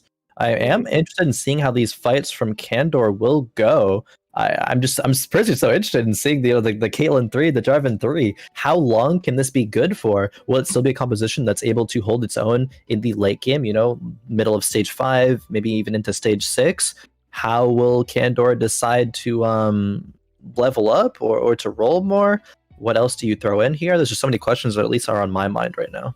Yeah, we get the Titans Resolve to fill out the Jarvan. So, he's kind of a one-man front line at this point. And I want to see how well that actually works out, especially with, we mentioned it, there have been a few changes, including to that, so you get the stacks up earlier. And he does move both the Jarvan back and the Rakan up. So let's see how well this works against Velocity. It's first versus second in the lobby. And the Caitlyn actually is the one that gets knocked up. And is there just enough even with the GP? I don't know about this.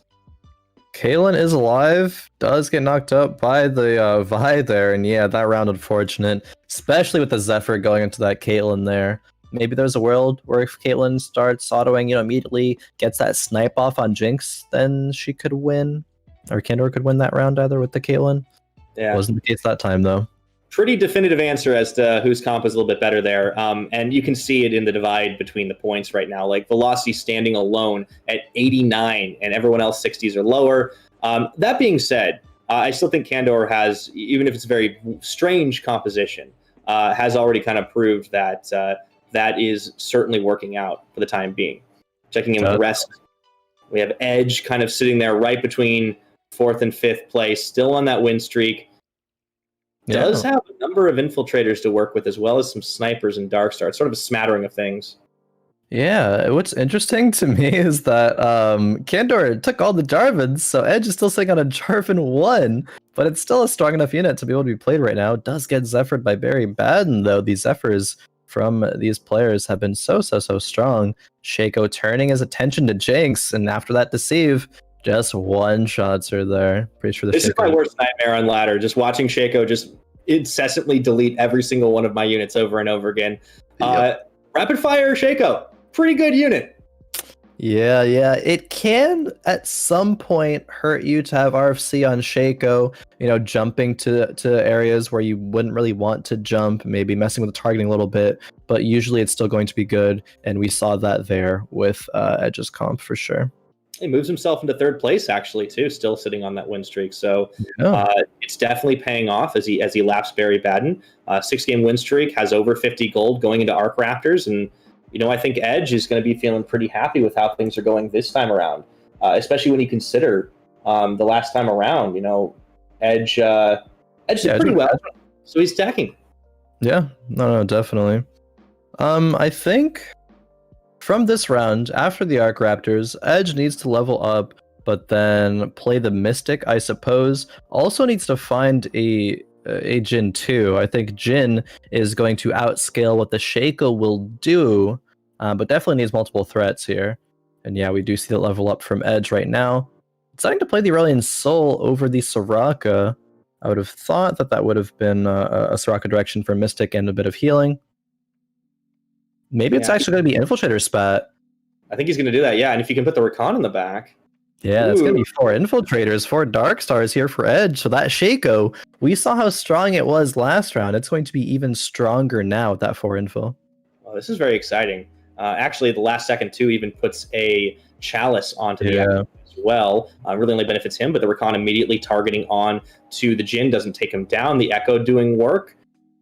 I mean, yeah, this is great. You can bypass the front line. You still got to survive long enough to do the job. They didn't take the Jhin out early enough, and that might be trouble as Sphinx is still trying to hang on for dear life here. But eventually, the Jhin does die, and that Rakan and the Shaco, not to mention that 1-star Jarvan, staying alive through it all and actually take Sphinx down again. This is why we were saying, Jarvan, while he has got nerfed a bit, is still strong, and it remains to be the case where you're on round 5-1, round 5-2, still playing a Jarvan 1 with 3 items, and surviving, doing work, buffing that Shaco up, and leading to Edge being on, what was it, a 6 or a 7 win streak at this point. Yeah, and 4 Darkstar doesn't hurt either. I mean, at that point, you're just, you feel so confident when the round winds down and you get so much more damage on your surviving units. Checking in here with Sphinx. I mean, he's in one-hit territory now. Zhao at 1 HP clinging to life. But Sphinx, we talked about him being a comeback king before. Let's see what he can do. But he's up against Vulocity this round. Not the person you want to face when you are 1 hit from death. No, probably not. The Zephyrs were good on both sides, though. But fortunately for Sphinx, Zephyrs, the Jinx, is it enough? The Jhin is still alive for now, but it's taken out by the Jinx Rockets. And that will seal the deal. Actually, exact lethal there towards Sphinx. And Zhao survived. Place. Yeah. Oh man, that feels bad when you were that close to just, you still bottom out at the end of the day. Oof. 1 HP away. 1 HP away from getting that better placement. That's a little bit concerning for Sphinx, because while Sphinx did drop pretty low last game, was able to maintain that win streak on 2 HP and was able to get third with that. But Sphinx in the similar position here just wasn't able to stabilize. If Sphinx gets low, say, next game, will he be able to stabilize or not? I'm not confident about it. It's kind of a toss-up, it seems. And I wasn't sure if this is exactly what he was doing, but every time we checked in on Sphinx, he seemed a little low on gold. So I'm wondering if he just wasn't taking a lot of opportunity roles that he probably shouldn't have. I mean, hindsight's 2020, but it always felt like he was a little bit starved in the economy. It did seem like that for sure. Well, see if he decides to change up that playstyle next game. But for now, we have TFT going up against Edge. Edge still on that win streak. He is. With that mech, it's standing firm for now, but is it going to be enough here? That Shaco, part of the problem is you can't always delete as fast as you like, but now it finally pops it. Shaco with the Deceive, just back and forth, finishing the job. And Edge keeps his win streak. Yeah, man, I thought that mech may have been able to out-heal the damage for a moment there, because Hand of Justice is a pretty good item. It did get slightly nerfed in patch 10.17. Now I believe, the healing is down from 50 to 45%, but still pretty good. 5% is not a huge game breaker there. Yeah. Teach picks up the Gangplank with Spear of Shojin right now. Mm-hmm. I haven't seen as many of those built because we've seen a little bit less on the Sorcerer camp the last couple of rounds today. Although I would like to see that coming through. That's my build of choice, is going for the Star Guardian Swords. Yeah, hopefully we'll see a little bit of it. I'm curious on how well it would perform. Last round, Zhao did get eliminated though, unfortunately, so Zhao is in 7th place. That is a level 8 2 Echo roll in the same roll there. TFT grabbing the Gangplank from Carousel is going to be put in for the Demolitionist. Takes it for, yeah. He does get the Ionic Spark on it. Okay, so he's trying to put it right behind where the mech's going to spawn. I mean, there's a lot of power in this comp, but depending on where the focus goes, it could be tough. And we got ourselves the Jarvan versus the mech in front. And I actually have no idea which one's going to live longer. But with the Gangplank coming down, looks like the Jarvan will end up getting deleted. Yep. Okay. The mech does take out the Jarvan there. The Jarvan, something I wanted to bring up earlier when we were talking about Titan's Resolve, is the fact that it being on Jarvan, a unit like Jarvan, to be tanky is way better than it actually being on mech. With the recent changes, stacking at 20, when you get 25 stacks now, you're going to get the extra resistances, the extra armor and MR, so you're going to be even tankier, even faster. That's part of the reason why I think Candor is surviving for so long here. With Jarvan being one of the only frontliners, there is a Nico now, but just needs to hold out for that Caitlyn and the rest of the backliners to deal enough damage. Yeah, and we've just seen it time and time again just soak up so much on its own. And then that particular round, the Caitlyn was completely untouched. So we'll see how this one works. The Janna, once again, in here, and it's up against Vulocity. Now, there's a pretty big HP difference, and I wonder if this is where Vulocity will finally fall down, because there is just so much damage being dealt. But crucially, the Jinx hasn't been touched just yet, but everybody else has been deleted, and Candor does it. Yep. Jinx, exactly what you said. Is this be the round where Velocity takes a hit? And it was Velocity opting to save gold to push level 9 as opposed to rolling and getting stronger. So naturally, eventually someone who is rolling, like Candor was, is going to hit and be stronger and destroy your streak. TFT, unfortunately, going out in 6th place this game as well. And everybody else is 20 HP or above, so might see a couple of rounds before somebody else falls. Yeah, I think you're right. It was great to see TF in there, but does fall down to the 6th place, and now it's going to be a battle for that top 4, and we'll see who gets what out of this Kane round. Edge, Shroud of Stillness there. Shojin for Velocity. Shojin's interesting on this one. Yeah, Yeah, I was gonna say, who's it going here? Probably Ezreal. No one else really benefits from it too well. See Barry here with a red buff. Already has one though on the Ezreal, so probably the least value item that anyone has gotten. Velocity rolling a bit. Not rolling a bit, rolling a lot actually, rolling all of that gold down. Wants to transition into 6 rebels. Will that transition happen now or later? It looks like it is going to be a bit later. GP, going to be that front line of that little triangle formation there. And yep, Shojin goes in the Ezreal. Yeah, just sitting on so many things on the bench right now because it's just, you've got the 2 Zeds, you've got the 2 Yasuos, and he really wants to hold out for those extra starred units. The Jinx does get pulled in right in the middle of the Aurelion Soulstorm, but unfortunately, Velocity runs out of units before he can finish the job, so Barrybadden hanging on. Yeah, both players going to level 9 there, so we have hit the very, very late game strength. Not tier 2 of some of your legendary units yet for these players, but they'll be sure to be looking for them now. paulhnlee down to 3 HP, and remember, this was the winner of the last lobby, so I got a feeling the rest of the games today are going to be just as competitive as they've been so far. Because things have shifted so much, this is going to be far from easy to really pick it up. Yeah, definitely agree there. Seems so. The Echo was found for paulhnlee there, so it gets to play that over the Lucian, and that's obviously going to be much, much stronger. Swapping up some positioning at the last second here. The Irelia and the Thresh will hit a similar unit though, so the Man Reaver won't get too much extra value, but the value was enough there because it hits the Gangplank, and Gangplank doesn't get the ulti off. Yeah, that's pretty massive right now, especially considering the units had a decent bit of stacking. The ult goes through for the Wukong as well, and even though the Jinx is doing massive AoE, not quite enough. Velocity gets taken out. paulhnlee's staying alive. Seems to be a GP ult difference there, or rather the lack thereof of the GP ulti making the difference for paulhnlee. Fortunately for them, going to be hanging on with 3 HP. Yeah, the only person on a win streak right now is Candor. At that 25 HP mark, it is very close down to the wire, and we've just seen that anybody can still beat anybody here with paulhnlee picking up that win on the 3 HP. A lot of scouting, very important towards the edge of that game. Oh yeah, this is where you get all those micro movements. You try to avoid being hit by the Shroud or being hit by the Zephyr on your key units. Exactly. Or even the infiltrators, and moving the Vayne away from the majority of infiltrators. Of course, the Rakan jumps on the Vayne, but Rakan's just going to jump away with how his ultimate functions, and that was super good repositioning there for paulhnlee, going to clean up this round pretty easily against Edge. Edge Yeah, dropping wow, pretty low to Edge 7 now.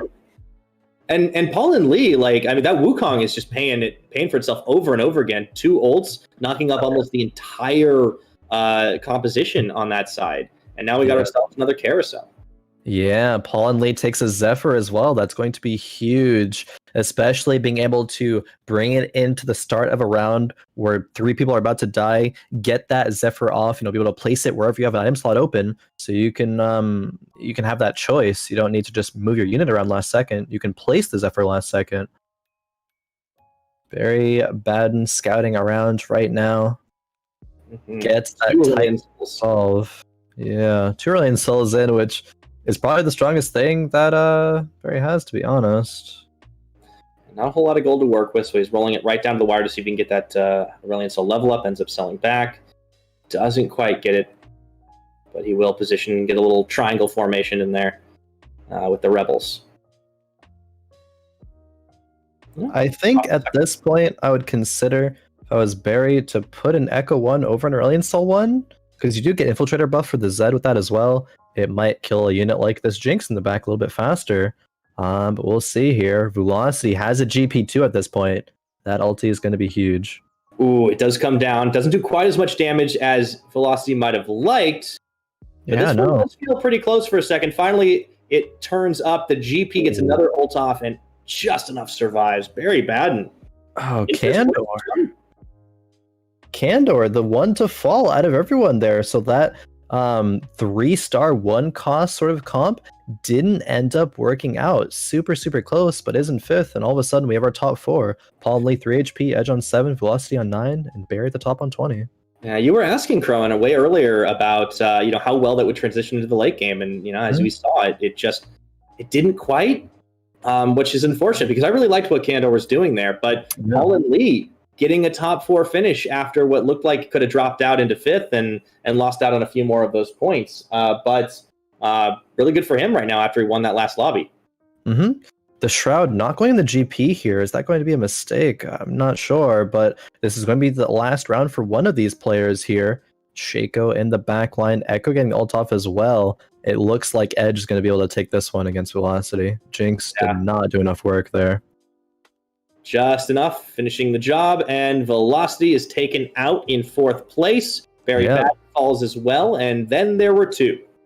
And Paulhnlee back to the top 2. Will Paulhnlee be able to take back-to-back victories? Yeah, we thought this was going to be really close if he wins this again. I mean, that's crazy. That's going to be so many more points. But right now, he's at least guaranteed 18. And that's pretty big for Paulhnlee. Quite the good start to this day here, getting a 1st and at least a 2nd. Edge, though, looking to redeem himself from last game, has the 4 Dark Star full Infiltrator, and I talked about the fact of needing an extra threat in the late game, besides just that Shaco, has a leveled up Jhin at this point with an IE, has as well a Echo 2 with the Chalice, that's going to be doing a lot of damage, the utility's going to be great there as well. I think this is looking Edge favored, but we'll see what happens into the fight. Okay, last second to decide what he wants to do. He really does roll all the way down. Ooh, that is a Zephyr. 2 Zephyrs there. Oh boy. And you can see now that everyone's getting eliminated, he finally gets to level his Jarvan up. Yeah. Oh man, that was Jarvan for so long. Oh, the Zephyrs though. Oh wow, that's just a delete of both backlines real quickly. Yep. The Vayne is still alive though. On the side of Paulhnlee. Echo goes off. Stop some time there. This is really close. Yeah, I'm not sure what direction is going. And the Jhin gets the 4th shot off and heals a little bit. Oh, the Jhin? No, Edge actually thought Edge had the advantage there, but Paulhnlee takes back-to-back 1st places. That was an intense final fight to do it there, but Paulhnlee. Wow, he was in 5th place. He climbs all the way back with just a handful of HP left, and manages to take not just 1 but 2 lobbies in a row. So now 20 points on the board. Barrybadden with another respectable showing in 2nd place there with 15. But I mean, at least Edge, he did redeem himself, as you mentioned, after that first round, picks up 8 points for the second place finish. So still fairly close in the middle there, but the top, paulhnlee's pulling away. Oh yeah, paulhnlee really solidifying themselves as a top competitor. There is not too many situations where we see back-to-back firsts. I know there was a player who used to compete, has taken a bit of a break now from TFT, but Gunmay, a Fight Night staple, definitely came out the gate swinging with double firsts, and this is very reminiscent of that. Hopefully paulhnlee can keep up the momentum though, going into games 3 and 4. We've got a couple more to go, and it has been a really interesting set of games. That first one, so close. We got so far into the game before we actually had anybody falling. This time around was a little bit different. And I want to see some of the bigger names that they hadn't necessarily done as well in that last time. Zhao and Sphinx in particular. I would like to see if they can pick things up in this next one. We saw Edge redeem himself. Let's see if they can do it in game 3 or 4. Definitely. Sphinx kind of, I wouldn't say had a very strong first game, but like barely, scraped and clawed his way into the top 3 there. Not going to be able to do that in game 2, but we will have a quick 5-minute break. But once we're back, we'll see if these players can redeem themselves. So stick with us here on Fight Night Rising. We'll be right back.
Hello and welcome back everyone to tonight's Fight Night Rising. We have had a good couple of games here on the new patch 10.17. A couple of first place victories from paulhnlee. But PiraTechnics, how have you been enjoying them? How are the games going for you? It's great, man. There's been a couple of different types of games. That first one really primed us for a lot of really tough competition. paulhnlee may have won it, but there was so many people that could have. The comeback stories from the likes of Sphinx, for instance. But then that second game, things kind of took a little bit of a turn. We saw a few different compositions. We saw some things really not working out. But then paulhnlee climbing back from that fifth place all the way back to the top. And I think it's going to be hard for people to catch him at this point, even though it's only after game two. Barrybadden in probably one of the better positions to do it. But the most important question for me, Khroen, is what hat will TFT wear next? Man, we talked about that a little bit, during the break there.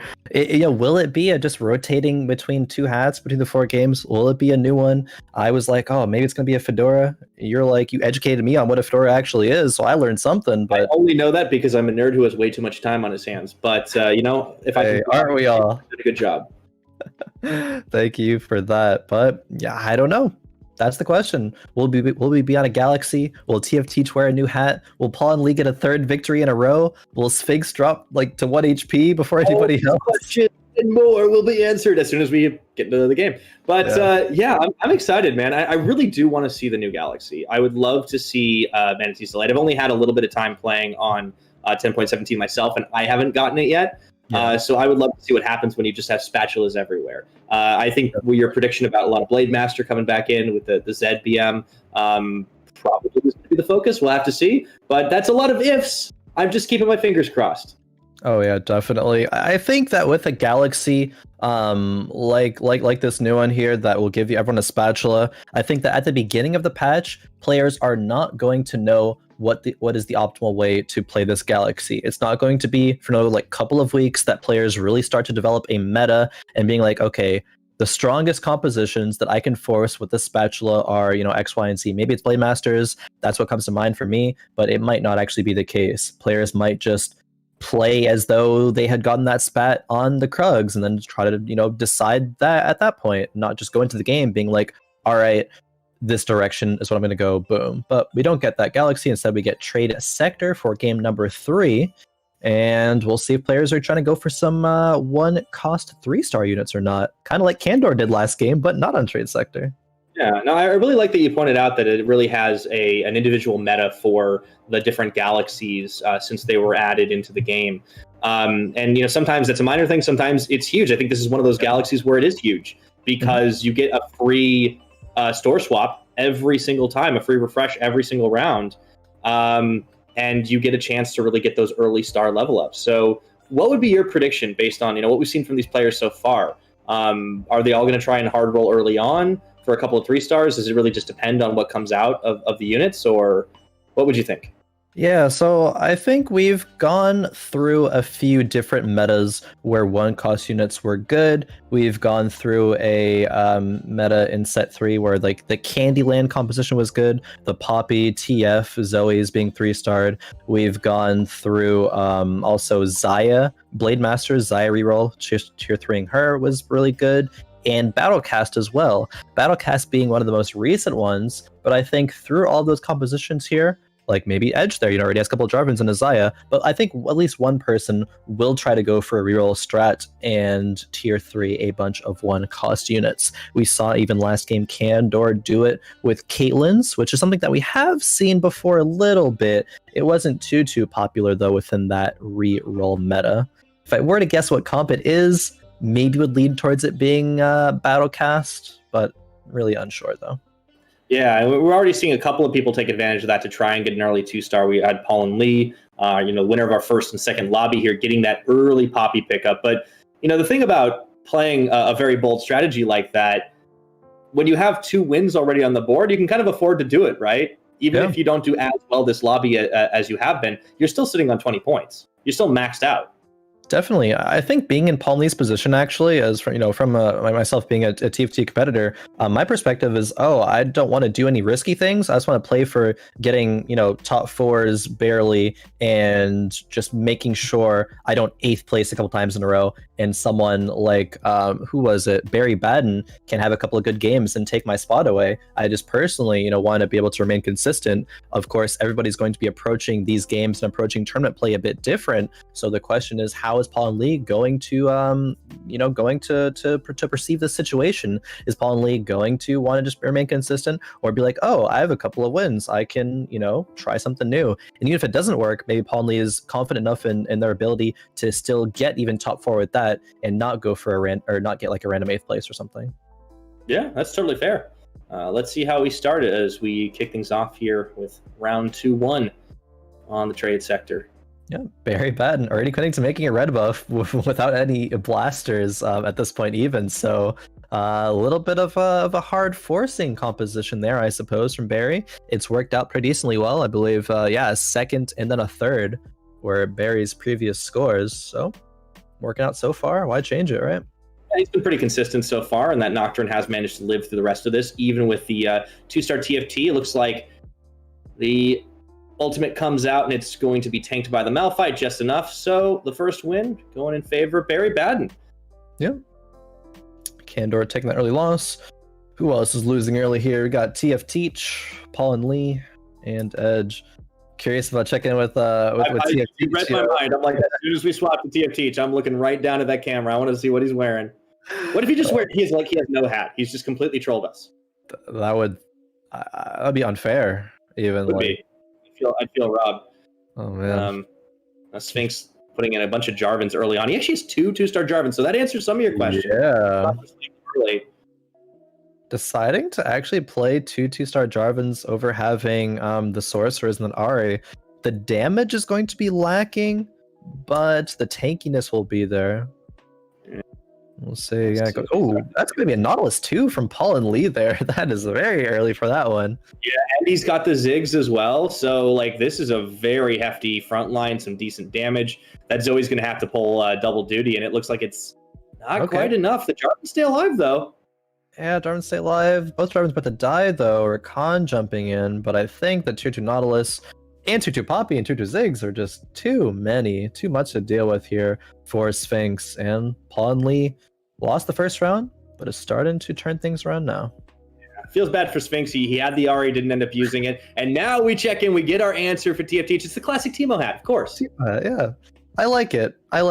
This is great for TFT here, or at least for the viewer experience of watching TFT. Yeah, it's very, very cute. I like it. A fun fact about that Teemo hat, not everybody knows this, but Riot made a lot of them back in the day, and I mean a lot, like warehouse full, and then they never made them again. What would happen is they would just hand them out like candy, not just to fans and players, but also to new rioters and stuff. And when I worked there, they would just give you tons and tons of these hats. I must have had 2 or 3 of them lying around. And when you're new, it's like wear it all week. Let's go. Yeah. And she's just like, okay, I'm gonna do this. But yeah, they're fun. And that one, funny enough, fits the head a lot better because you can put it underneath the headset, which is the real big brain play. No hat's gonna be slipping off here for TFT. It's gonna be very, very comfy. Very very firm there. I was gonna say, man, one day those hats, are gonna become a huge collector's item. They'd just be. Hey, they don't make them anymore. Limited edition. Yeah, limited edition for sure. TFT. All right, so we got. Yeah, TFT dropping to the bottom of the lobby, or not the very bottom, but 7th place in the lobby here. Will be first pick on this carousel. Does grab Kog'Maw with a glove. Edge here, we have the perspective of going to be grabbing that Rakan with a sword. Already having a GA and the potential makings of a BT, so if that's not Shaco items, I don't know what is. Just needs to find a Shaco, and we'll see if that's the direction that Edge wants to go in. He's got so many Dark Stars already, I think it makes a lot of sense. We saw Dark Star 4 being used really well last time around. It can definitely work with the Protector Infiltrator setup. Mordekaiser, of course, coming in there to provide a little extra. The Vanguard's working out too. That's just one of those comps that's it's really hard to kill. There's so much defense available to you. And not only that, you get extra damage every time one of your units dies. Mm-hmm. That Shake all of a sudden is going to be last unit alive, and it's going to have all that damage ramp up and be kind of a 1v9. And we definitely saw that last time. Oh yeah, for sure. Edge, though, choosing to commit. The BT is already there. It's just a matter of time until he finds that Shaco. Yeah, sooner or later it should come through, but he's got plenty of time and he's got something good built up as he tabs around to start this off. Up against Barrybadden, still undefeated in this one. Very consistent player, of course. He's had a couple of great lobbies so far and looks like he is well on his way to continuing to do so. Looks like he might be winning this one as well, even though the Nocturne comes back up and immediately gets fired down. Red buff Kog'Maw working out pretty well early on. Yeah, slam that red buff super early. Fortunately for Barry, does find those blasters and able to propel that win streak forward. Zhao and Barrybadden on a 100 win streak here. Maybe they both preserve it into the Terror Burster round here. Depends if they go against each other. It is possible, but RNG is a thing. This is true, and Jarvan's everywhere seems to be the name of the game. Even down at the bottom, Candor does have a singular Jarvan with that Giant's belt sat on him. As we keep hammering away, he may get nerfed multiple times, but Jarvan just continues to maintain such a huge level of popularity. Yep, that he does. He's in both comps here. Sphinx having the Ionic Jarvan 2, Candor only having that single belt Jarvan 1, and only has 4 units, so Candor will be dealt with pretty quickly here, and is on a 5 loss streak, dropping, I believe, is what the lowest HP we've seen at the end of 2-6 here, on 68 currently, so definitely needs to turn this around sooner rather than later. He's had a rough go of it, honestly, Candor. And now his last couple of lobbies certainly weren't bad by any means, but this is an unfortunate start for him. And I think that particular round was probably going to be lost anyways, but I would have liked to see the Nico in a little further forward position because the Pop Blossom came off and there just wasn't hardly any targets that it found. Mm-hmm. Yeah, definitely agree there. Could have been positioned a little bit better. Barry, as the rest of the people here, will just be positioning for the Terror Bursters, but we'll definitely reposition afterwards. See what items that we get here for Barry. No items there, just units in the form of gold. Some more gold. And okay, we got a cloak, which isn't great. Already using one of those cloaks for a Zephyr. If you're going to make anything with that extra cloak, it'll be Ionic Spark. But yeah, Barry and Zhao, both 100 HP still. We have Barry rolling, with that free reroll, gets that Gnar. That'll probably be picked up, I would imagine. Unless... He's taking his time about it, but I think that positioning is important, right? So there's still a chance for him to pick that one up, but definitely there's been a lot of changes gone through on that particular round. He bought and sold pretty much his entire bench. Yep, something that a lot of players will do: buy out the shop to increase the odds that you actually get a unit that you want on that roll. Increase only by a little bit, but still a little bit of advantage that you do want to do. Selling them back afterwards, and this Gnar might not be picked up. Maybe Barry thinks that this Gnar is going to be too expensive, doesn't want to invest all that gold at this point. Did level up to 6 at 3-5 to try to protect the wins, or 3-1, excuse me, to protect the win streak, but ends up losing anyway. That was what I was talking about with Candor, by the way. You see the Nico a little further out in front this time, gets like a 3 or 4 unit Pop Blossom, and that made a huge bit of difference. Yeah. All over the world, Candor again being a lower level than their opponents, but still winning rounds. Yeah. Working out well. Back onto Paulhnlee, our 2 lobby champion, sitting firmly in the middle of the table right now, has got himself a number of snipers across the board. Yeah. And front line that consists primarily of Nautilus right now, but that's 4 sniper. That is 4 sniper already. Is just going to go into that. The Jhin, the Teemo, and the Ashe, found during those rolls. Not having 2 Vanguard is a little awkward right now. Having so much backline and not much frontline. But even without much frontline, it's a Nautilus 2 with a Bramble, so it's still going to be good. Jin's going to be just absolutely demolishing anything in his way right now, and that stands to be the case clearly right now. 4th shot, one-shotting the Ahri there. Paulhnlee taking out Sphinx, but Sphinx is on level 5, 10 gold right now. Kind of curious. Like, this is kind of reminiscent of Sphinx last game as well, not having that much gold to work with. Yeah, it looked like he put a lot into just getting that formation out that he had there. And if the Ahri had a little more time, that certainly would have worked out a bit better. The huge investment with the double spear of Shojin there. But unfortunately, just those snipers completely pulverizing his entire backline. Yeah. No, man, you have a double Shojin Ahri, which, I mean, isn't that great in my opinion, but if you're going to build it, you're going to be kind of along the thought process of, I just want to win streak with it. I just want to maintain my early lead, and it'll be decent later. Like, sure, you could put double Shojin on Janna later, and it'll be good, but you gotta, win a bunch of rounds to get to late game. And if the couple of games we've seen of Sphinx so far is telling, Sphinx is dropping pretty low early and not being able to go level 9s, not being able to get that Janna and utilize those Shojins in the best way possible. Yeah, once again, yeah. Snipers completely destroying him. Not the only thing. Obviously, the Shaco did a lot of work. The Xin Zhao was able to kind of draw a fair bit of aggro, which meant that the sniper stayed nice and safe in the back. I think what's hurting Sphinx right now is that he doesn't have enough to pair with what he's got. Like he doesn't have the four. Oh, he does have 4 Sork, but he doesn't have like the high damage Sorks that you would want, right? Like he's forced to go into like the Zoe because it's still pretty early days. He doesn't have like a Syndra to work with or anything like that, and it's just not enough damage to really kind of machine gun out. Yeah, looking at Candor. Yeah, Candor is trying to figure out what is the best there. That Nico with the Zizirot portal though is gonna be very, very tanky. But Candor is even lower HP than Sphinx, so a couple of the Sork players not really doing too well. I was curious if we would see some today in terms of Sork players again, but yeah, other things do seem to be out scaling it, I suppose. Yeah, or just out damaging. I mean, snipers seem to be working really well, especially now. Zhao is the only one left at 100 HP consistently right now, so Zhao is actually kind of affecting a comeback, but there's plenty of time still in this lobby with 63 being the lowest HP. But looking at what Candor is going for on his bench, he's got 2 fizzes in here, and he has the Annie already, so I was about to say we're looking at mech, but he decides to just sell the fizzes, so he's making a transition.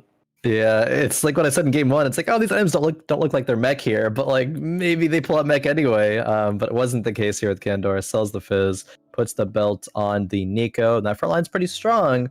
But the front line of Zhao here with that Jace too, I understand why Zhao is still at 100 HP. Jace with GA, Warmugs, and Ionic.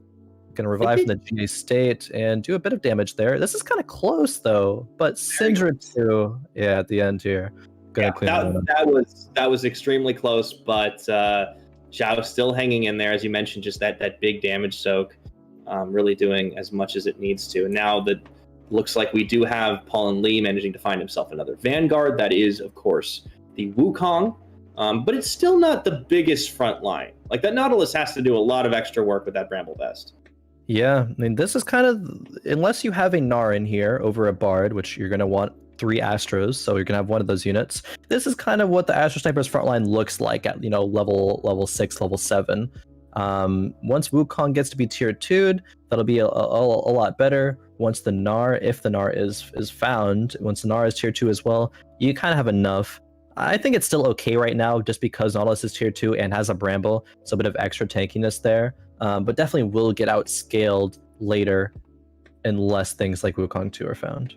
Yep. Syndra doing so much work for Candor, but just not quite enough. And enough of the snipers standing in there. Nautilus really just face tanking everything, and definitely did a lot of work on the Bramble Vest. So once again, paulhnlee stays at that 3rd place as we get into Infiltrator round. Yeah, doing pretty well. The early Teemo and early Jhin role was fairly good. The only thing that I'm really concerned for paulhnlee about here is the lack of tiers. You definitely want that blue buff on Teemo. Without it, he's significantly weaker of a unit. So I'm hoping for paulhnlee's sake that at least 1 tier is dropped on these Infiltrator rounds. Yeah. If he does get 1, do you think he should just go for the okay, just pull 1. Do you think he'll complete the item I'm saying here, or do you think he should hold out for another one later on? Yeah, definitely hold out for that tier. The possibility of getting blue buff is so insanely good that you're gonna want to look to that stage 4 carousel and pray that you're gonna be the one that gets the tier. Once you get to Raptors, it's unlikely to be able to find another one. So at least until the carousel. Yeah, I was looking for the word Luden's Echo, and I just was not able to find it. But yeah, glad that you took my meaning. But he does find the Gnar, by the way, as you mentioned, and he does move the Wukong into the back. So I do kind of like what he's doing here. Let's see if it is enough to take down TF who is sitting in the 4th place position. Yeah, speaking of people going for 3 stars, TF has a Xayah 3, so did go that direction, and actually is going to pretty handedly take out paulhnlee's comp here. Yeah, you talked about it being really popular, in a meta past, but like I feel like Xayah's always been a very powerful 3-star unit. There's just so much damage she can do with even just a minimum amount of items. It's a trade-off for being a single target. Yeah, the minimal items, I mean, at least the IE, I'm actually like surprised, not really surprised, I suppose is the best word, at least in that matchup, that the Xayah did a lot, but up against, say, like a mech or like 4 vanguards or like brawler front lines, the Xayah not having a hard damage item like a Deathblade or an IE yet is definitely going to be a little concerning. Of course, it's good enough for now, but say once we go into like the later half of stage 4 and the early stage 5, that Xayah will need more items, completed items, to still deal enough damage. Yeah, we'll have to take a look at what TFT ends up doing in the Carousel and the Raptors. I mean, he hasn't gotten a sword this game, so that's probably part of it. And holy Nico, look at that. Candor has gone all in on the tanky Nico. Pop blossoms for days. It's working out right now. Yeah, another ulti here from the Nico? No, okay, not quite. But the Nico has done enough. Like, yeah, even the double ZZ drop popping out after, it's like, well, you got through the Nico, now there's going to be over 4k HP of just a unit here that you have to get through as well. And as a Xayah with, no Giant Slayer and no, like, hard damage item, that's hard to do. Yeah. And we talked about, how powerful Jarvan is as a unit, especially as a protector as well. But, like, Nico is just one of those units that when you can get a handful of items on, especially tanky items, just so hard to shred through. Because anyone who comes near on a Pop Blossom, it's going to be a nice little stun for a duration. So not the only person using it. Sphinx, though, down to 17 HP. We've been talking about Sphinx in the comeback as they were able to do in game 1. But, we're looking at another potential early exit for Sphinx here. This is getting really dicey. I'm not liking what I'm seeing from Sphinx here, to be completely honest. Maybe is good enough to win this round. Ashe having a pretty good position there, perma-stunning that Shaco. The Ashe on the other side with Edge there being blocked. But no, actually, the Shaco from Edge is able to take out Sphinx's Ashe. I'm not even entirely certain that Sphinx is going to win this one right now. That Shaco has just done so much work. Finally, the Ashe does fall, so this might be enough. And oh dear, Shaco, the finisher. Poor Sphinx. This is a rough night for him. It really is. That round as well was so close, but Echo had gotten ultimate off, I believe, would have taken out the Shaco there. But Sphinx, man, this is not the Sphinx that we're used to seeing recently. He's significantly lower HP as he has been for all of tonight. Doesn't even have a tier 2 of his carry, is on less than 10 gold. His frontline isn't even that great. The double Shojin slam also doesn't feel amazing right now. If it's not able to that's another problem, right? I mean, this is still a tier 1 Ashe. Hasn't found the Rakan 2, been sitting on like 6 Jarvans for such a long time, has 7 now, but isn't really gonna realistically hit that tier 3. Yeah, I'm not really sure what to make of this here for Sphinx. Like, maybe you have to use that spat to make a Celestial, and pray that for Celestial healing is going to be enough. But really a rough day for Sphinx here. Yeah, it could be. Like, at the risk of being too optimistic, it certainly will help because there's such a huge difference between Celestial 1 and 2. And some of these rounds have been lost very closely. So definitely want to keep an eye on Sphinx. Another thing that I would like to keep an eye on is what happens with TFT, because we did see that sword being picked up in the Carousel there, so we should have a damaging item. Yes, unfortunately, the Xayah gets Zephyr'd immediately by Velocity, but still might have enough time to do some work here.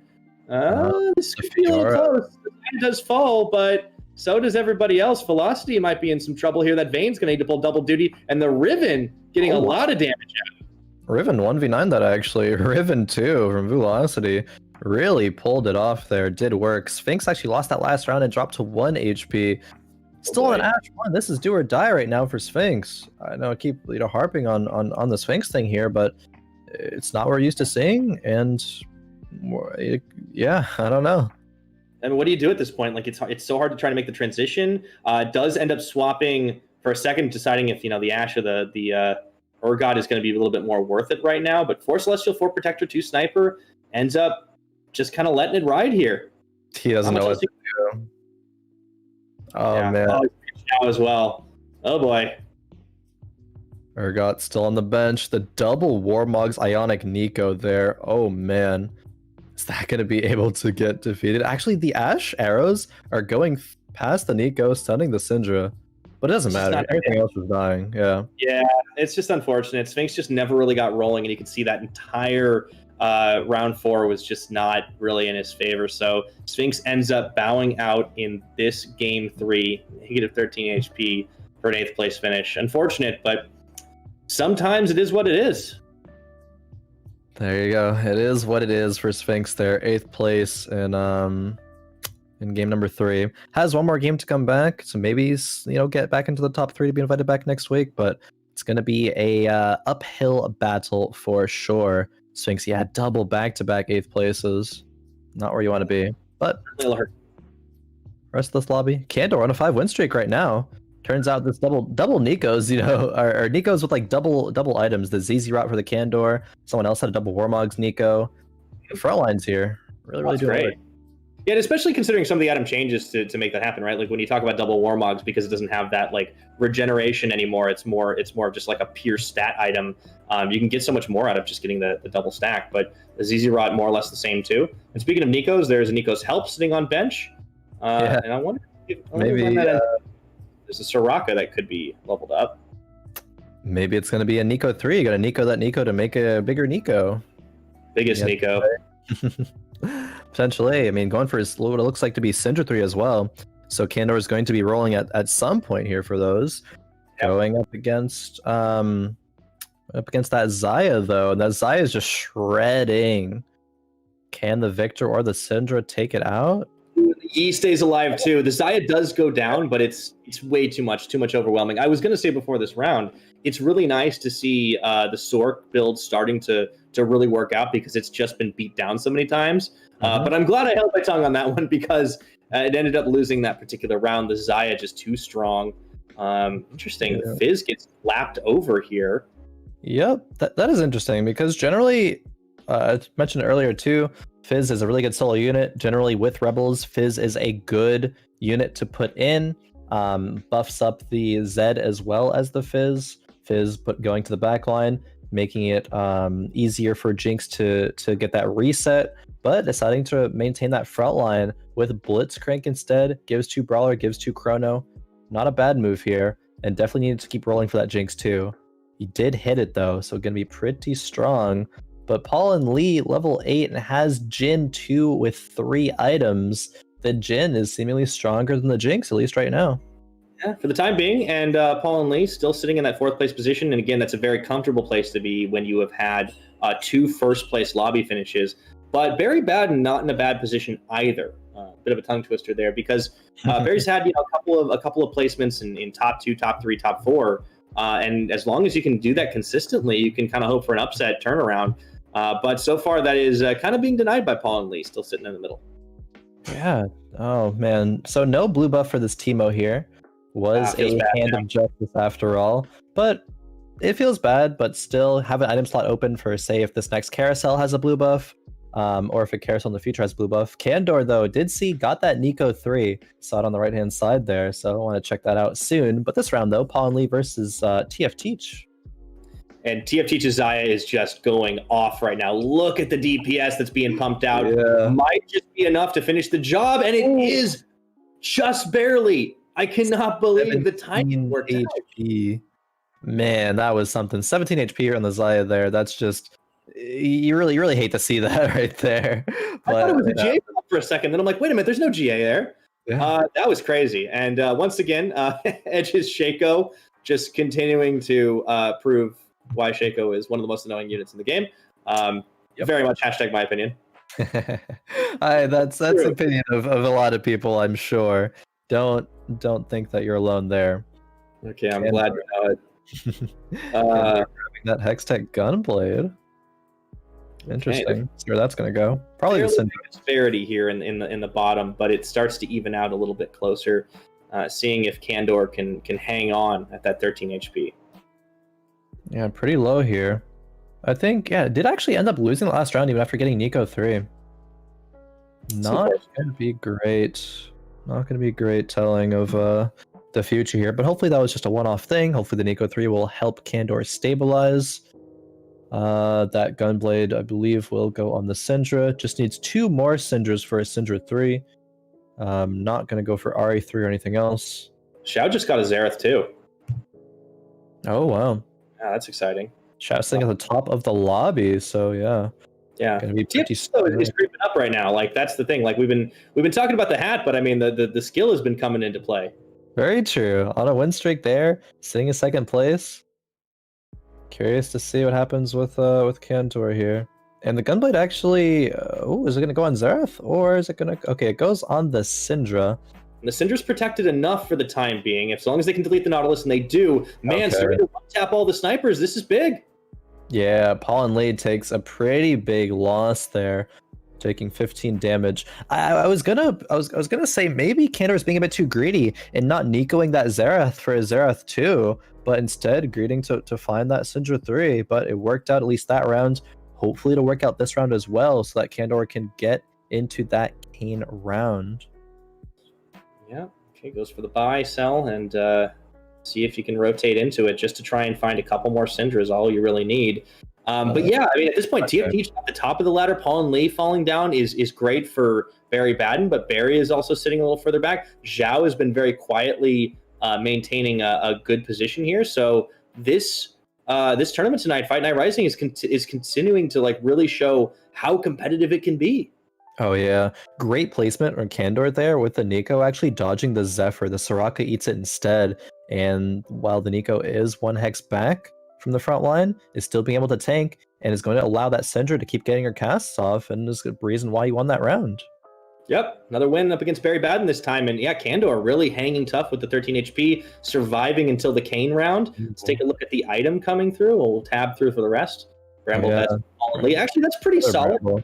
You consider that paulhnlee's already been relying on those Vanguard front lines. Yeah, a bit of extra armor there.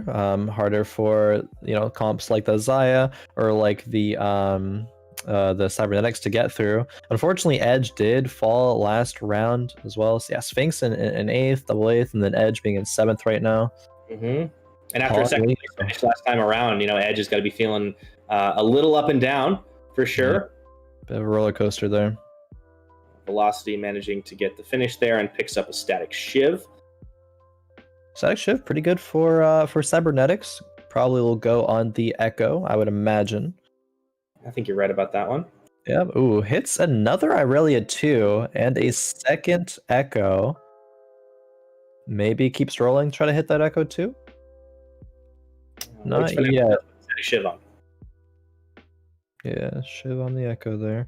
I think you could win this one, by the way. I don't want to speak too soon, but like it's possible. Streak, 49 HP as people are starting to drop is certainly gonna go for a pretty high finish. So we'll take a look at the matchup against Velocity right now. That's a big front line, but there's double Zephyrs on both sides. The Xayah untouched, just shredding every single unit. You love to see it.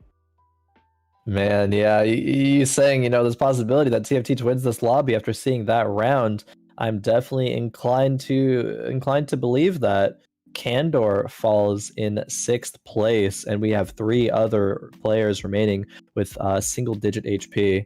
But TFT still 49 HP on an 8 win streak. The only other player is Zhao, like you said, quietly maintaining at the top of this lobby here. That Irelia is going to go in.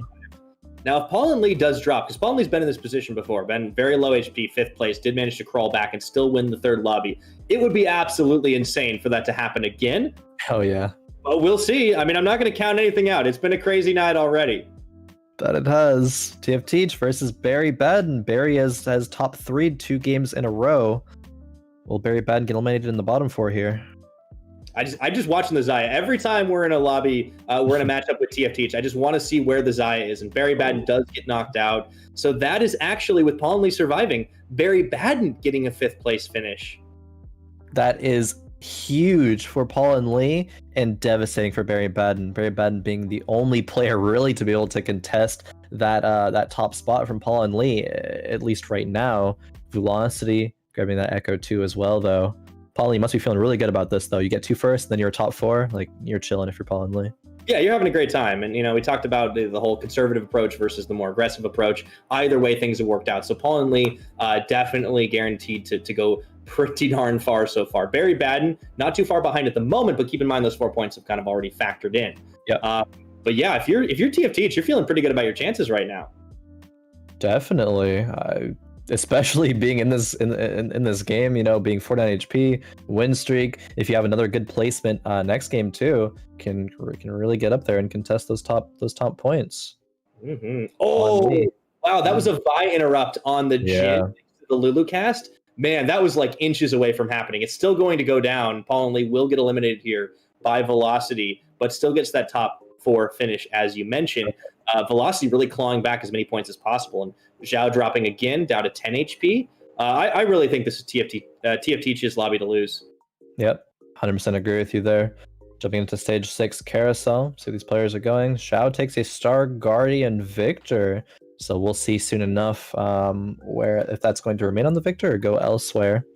Velocity grabbing the Morellos, and that was TFT grabbing the Blade Master Spatula, so maybe gonna be taking out one of those kind of, I don't want to say useless BMs because they give this energy, but if you already have the item and can put it on a unit like Thresh there, it would be a lot better than some. Yeah, it's certainly not too bad for sure. Let's see what ends up doing, because he's just in such a great position with the gold right now. Has plenty and to spare, and at this point all you want to do is just make sure you're continually protecting the big money maker, which is that Xayah. So a big old protect the queen right here up against Velocity. Let's see how well this works. Now Aurelia is on. Back. Oh, but gets shredded instantly. Yeah, yes. Although with the Echo's help, that was enough. So this is a bit of a game changer right now. We haven't seen something like this in this particular matchup yet. Velocity's done it. Yeah. Velocity has done it, taken out the streak of TFT. Zhao does unfortunately fall in 3rd, but still a decent placement there. I think that was a bit of a positioning diff. I think if that Xayah didn't get shredded by the Aurelia, I know the Xayah took out the Aurelia, but the GA state just boom, with the help of Echo, was able to take the Xayah out there. I think you're right. Yeah. Lulu levels up here. Might do it. Have a lot of gold to play with still. Okay, yeah, protecting the Xayah a bit better here. Yeah, you just don't want anybody to jump into the backline, and at this point, it's more or less impossible for that to happen. You are a little worried about the Zephyr, but the Xayah is not the one that does get Zephyred. So let's see how well this can work, and so much damage being pumped out when the Xayah is protected. This should be the end of it. And Velocity, valiant effort, but TFT takes the lobby. TFT looks so excited right now. The pop off, pretty much there. Really round too. Yeah, really excited with that performance there. And I mean, justifiably so, that was a great game played there. We went into this trade sector lobby saying, will anyone go for that reroll strategy, try to get those 1-cost units to 3-star? Will it even be good? And TFT right there proving that it was and taking that lobby pretty handedly. Yeah, honestly, really, really great job. Not just rolling fast, but managing to prioritize protecting really well. And I think we've started to see some of the players that aren't really able to adapt on the fly, even in a lobby that's a little bit more forgiving, like Trade Sector, starting to fall off a little bit. So the points are as thus: Paul and Lee still in 1st place, but TFT's creeped all the way up. TFT just creeped all the way up to 3rd. Barrybadden in the 2nd place position, even after a low finish. And I think there's still a number of players for whom this top 3 finish and the re-invite is very possible. Oh yeah, basically. I don't know about Sphinx mathematically, but I won't try to do math on the cast here. That's never do that. The only thing that I am sure about, the only thing that I'm sure about is that Paul and Lee is guaranteed going to be in top 3, even with going 8th and getting 1 point, would still be over Velocity if Velocity won the lobby. So Paul and Lee will be returning next week no matter what. Yeah, and after two lobby wins and a pretty respectable 3rd, like there's no doubt that was absolutely earned, and very impressive performance from Paul. Definitely so. Will Paul and Lee be able to maintain it? I mean, I believe it's a 7-point lead between Paul and Lee and who was it there? I think it's still it's very in that 2nd place with 19. So yeah, 7 points in the difference. But again, TF Teach doing a great job in that lobby, coming back up, even if the first couple of lobbies wasn't quite as powerful, still coming back into this. And, I think some respectable performances out of the likes of Velocity. Zhao, once again, kind of redeeming themselves after that second one was more or less disastrous. But let's take a look. It looks like we got a super dense galaxy this time. Yeah, everyone getting that fun after those Terra Bursters in round 3-1. That will mean people can get to their late game compositions, all their synergies they want a little bit earlier, or just get to have extra units in at the end. And maybe with that, slam in some extra synergies. Velocity, you're seeing the perspective of, grabbed a sword at the beginning. I think, actually, I just love kind of, propelling the storylines forward here and kind of painting a picture. I think paulhnlee just needs 6th place to guarantee victory, because would win tiebreakers against Barrybadden. So that's kind of a low bar that paulhnlee needs to hit. So it's looking pretty likely here. Yeah. So we talked again about the aggressive versus conservative approach. This is definitely the time for the conservative approach. You can be as safe as you want, make the safest possible comp, just end it in 6. And if you want to go a little farther, if you can, sure, but don't do anything unnecessarily risky. And we'll have to take a look at if that gets followed. paulhnlee starting off, it is with the Jarvan, but it does get swapped out for the 2 Vanguards early. Always a staple of the extremely early part of the game.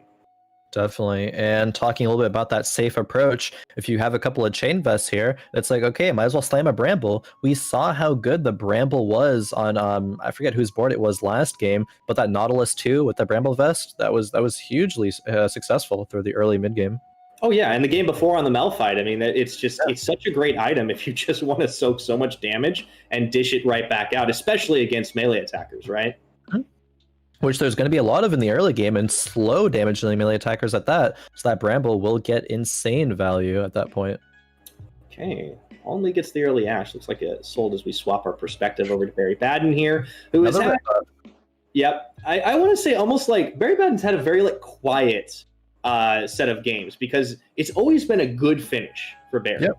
It's never been a top. It's never been a top 2, but it's always been 3 or 4 or close to.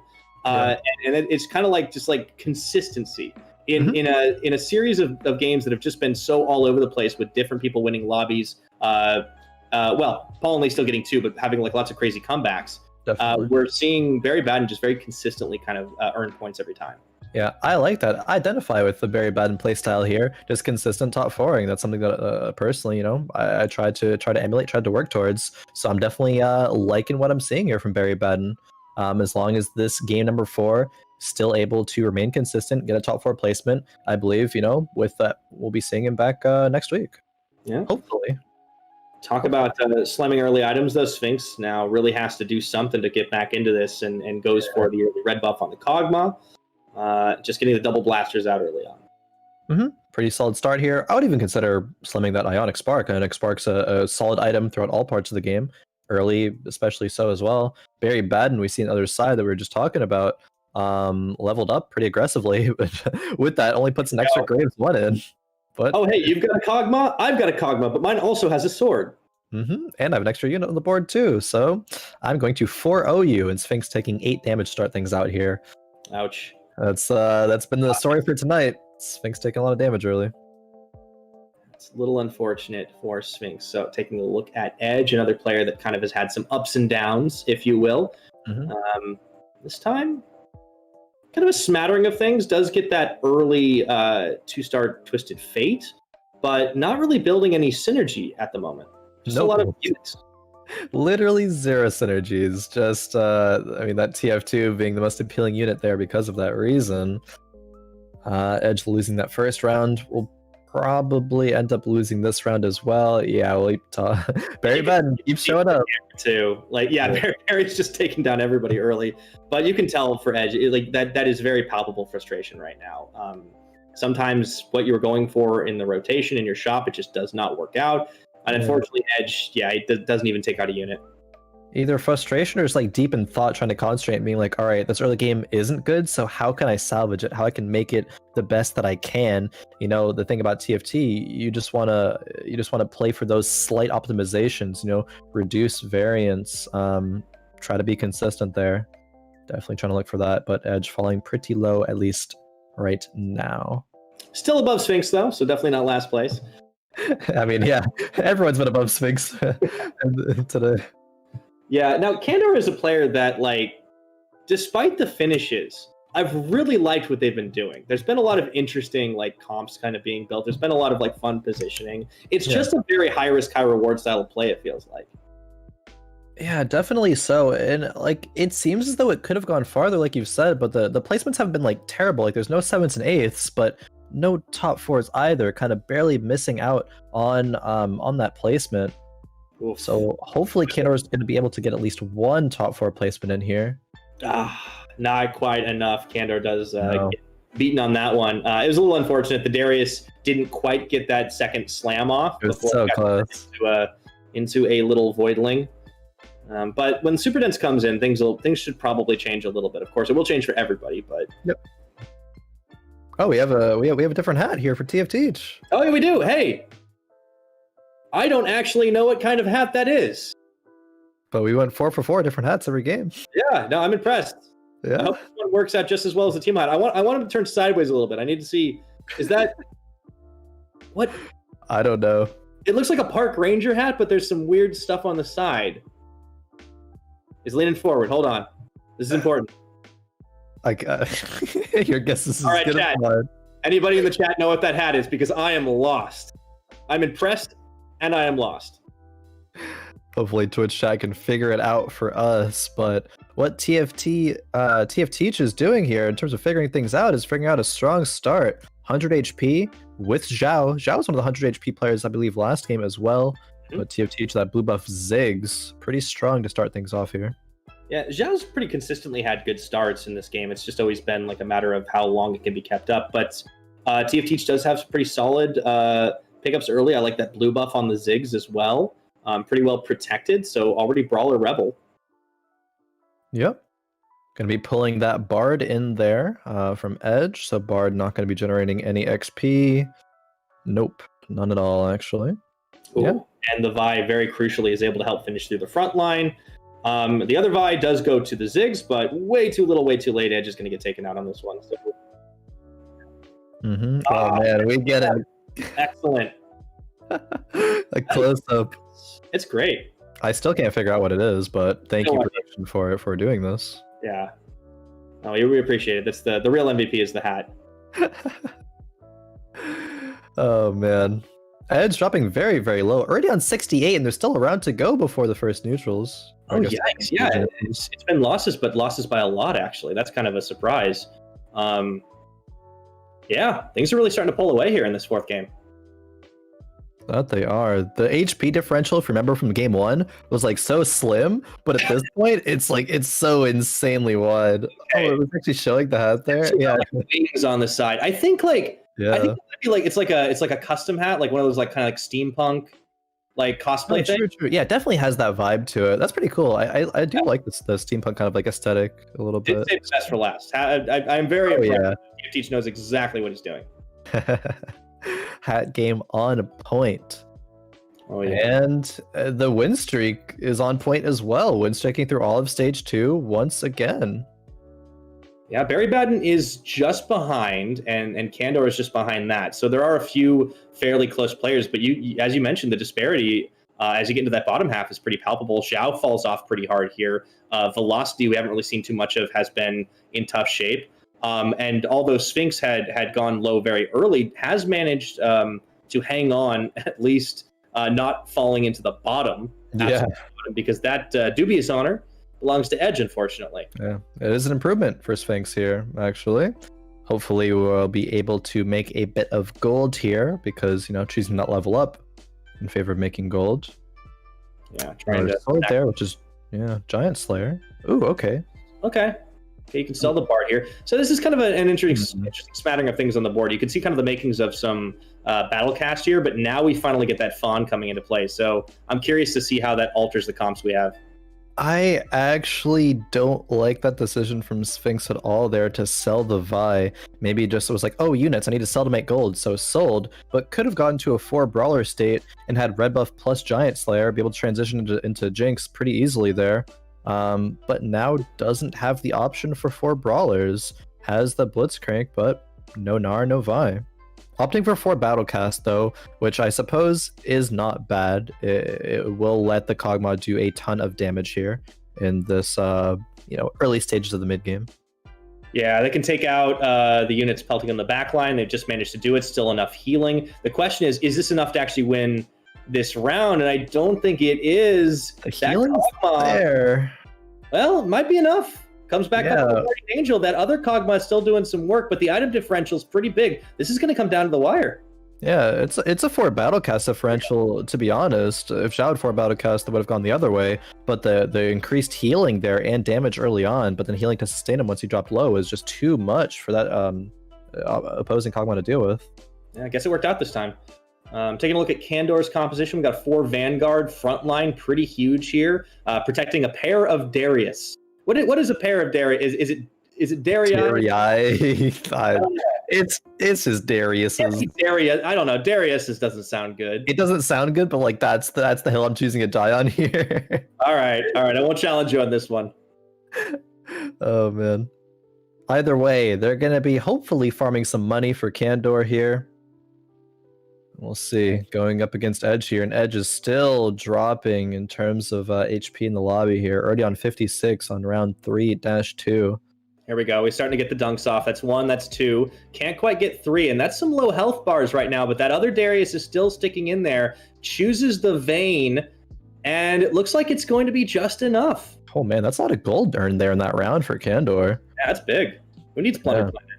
Right, basically doing that. It's doing that already. And it's funny, if this was Plunder Planet, it would be getting the gold from Plunder Planet and the gold from Pirates. That would be pretty insane. But no Plunder Planet here for us today. Candor does though solidify Edge's lack of presence in this lobby. 51 HP on 3-3. That feels bad for Edge. It's just been such a swingy performance. Like Edge has gone 2nd place, 7th place, 3rd place, and now this. Like strange.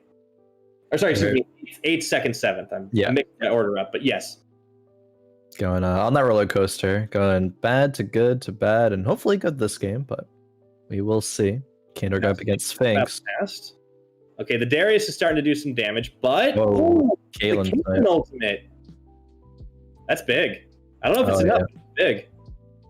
I mean, I would think it would be enough. I think that Caitlyn Snipe is going to come out here again, and yeah, if that wasn't a Caitlyn there, the Battlecast would be able to out-sustain that damage, but Caitlyn just kind of one-shots things. That's what she does. Ace in the hole there. And TFT still has not lost. Yeah, that's huge. The hat power has certainly increased. Oh man, yeah. Game number 1, hat game weak.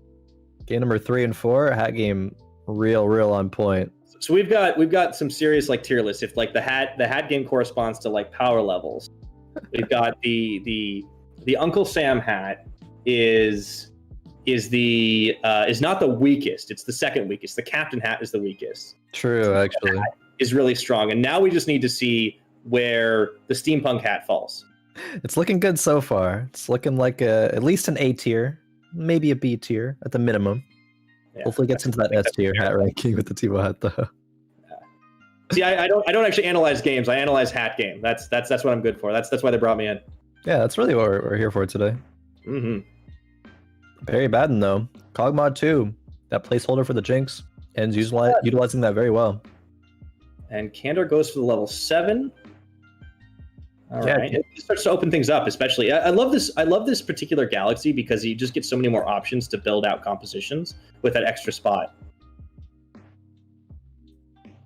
Yeah, no, definitely so. We've got the Blitzcrank hooking in the Vayne early here. Oh man, Barrybadden into Edge. Edge, unfortunately, is going to lose that round.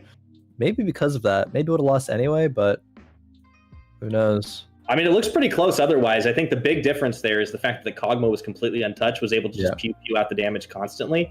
We're back to TF and it looks like he's got himself mech'd up. I like this a lot from TF here.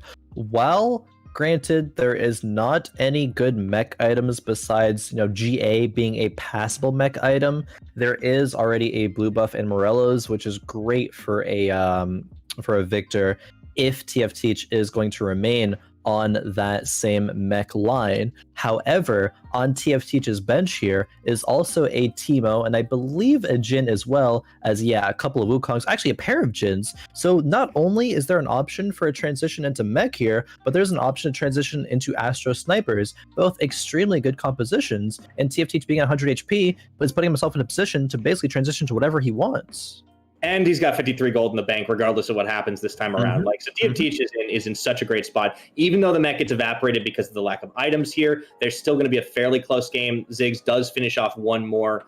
Paulhnlee picks up the win there, and that's pretty crucial, shutting down that win streak just before the infiltrator round. But, I mean, if you're TFT, you don't care at this point. Like, unless you're trying to go for a perfect game run, whatever. You get the Jhin level up. He can make this transition now, sell the GA, put that on something for the mech, or put it on the Jhin. Why not? Yeah, mech's out of here. We hardly knew you, but I mean, this is great right now. Oh, okay, yeah. I mean, it doesn't really matter what happens there. The Ziggs is gonna get sold next round. Is gonna level up here to level 7. Naturaling into that Jhin too is insane. Already having a pair of Wukongs as well. I'm unsure if TFT is going to opt to roll here or to just fast level 8, even maybe fast 9. Okay, it's deciding to fast 8. Yeah, we're getting our answer for sure. So sells off the Ziggs, as you mentioned, puts everything on the Teemo, and just sits it in the back line. We've got a fair bit of protection between a couple of snipers, and there we go, leaving the Fizz in there. Okay. Yeah, maybe actually could have kept those mech units, not sold them quite yet. Because if you put in, if you think about like, oh, I'm putting in a Karma 1, Cassia 1, it's like, sure, it's good for Mystics, but am I going to need that? Maybe the mech frontline would have been better. Either way, though, TFT's still in a good spot. Yeah, getting a lot of AoE damage there, and even managing to get more off of that ultimate from the Fizz. Is it going to be enough to win this one? Because there's a big Lucian sitting there, fully healed. The Jhin is going to get the GA popped in just a minute, but not before it deals a significant amount of damage, and that should just be enough. Yeah. Very close against Velocity, though. I mean, that was a very close round. Oh, it definitely was. I think that's pretty good for Velocity there. Even though it was a loss, still being able to contend against TFT's comp, which is so strong right now, I think is a good sign. Checking out Paulhnlee though. Paulhnlee going for some of those protectors and Sork Star Guardians. That Syndra has a blue buff, has 1 rod at this point. Hopefully we'll get some more items on that Syndra in the future though. Certainly been win streaking, has a lot of gold to play with, and keep in mind Paulhnlee is in such a great spot right now with so many points on the board, 26 total. As long as, I mean, if you end in 3rd place, that is better than you really needed to. I'm thinking mathematically. I'm not going to try to do the math myself, but I mean, you're almost a shoo-in for that 1st place. Yeah, I think really only needs like 6th, if not 6th, then 5th for sure to guarantee that 1st place. And the PaulhnLee's doing pretty good here right now. Oh yeah. Oh, it's always fun to watch. Oh man, Syndra just absolutely destroying whole board there. Ever since the changes that made the over damage come into play, like Syndra has been just such a deadly unit. Obviously, if you get to her early on, then you can really neutralize the power. But this is good protection. I like the placement of the Xin Zhao. I like the placement of the Nico. Rakan gets swapped over here by PaulhnLee to the opposite side. So that's all you can play with. Yeah, it has 2 Rakans in here. No other unit, I suppose, is going to be appealing enough to buy and place in for now. Swapping position over to the left side. It's Edge, bottom of the lobby still. Can Edge stabilize, though? Yeah, it's going to be a little tough right now, especially up against the likes of PaulhnLee. It looks like we do get the Vi going all the way back, but it just touches that Rakan. One of the reasons you want to put that one onto the, well, edge, as it were. Now, there's a lot of damage coming out of this Vayne, and that's going to be enough to take down PaulhnLee, so Edge does get a win.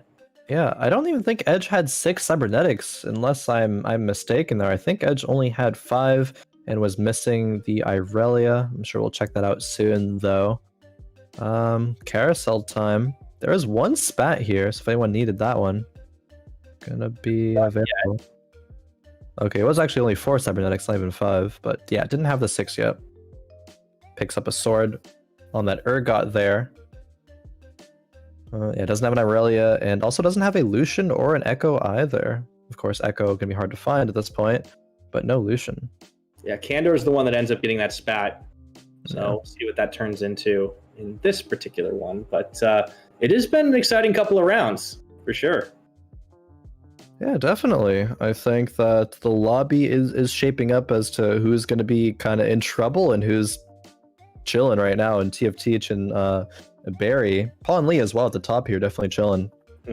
Edge, Zhao, Vulocity, and Sphinx, all under 40 HP. Definitely need to pick up the pace here.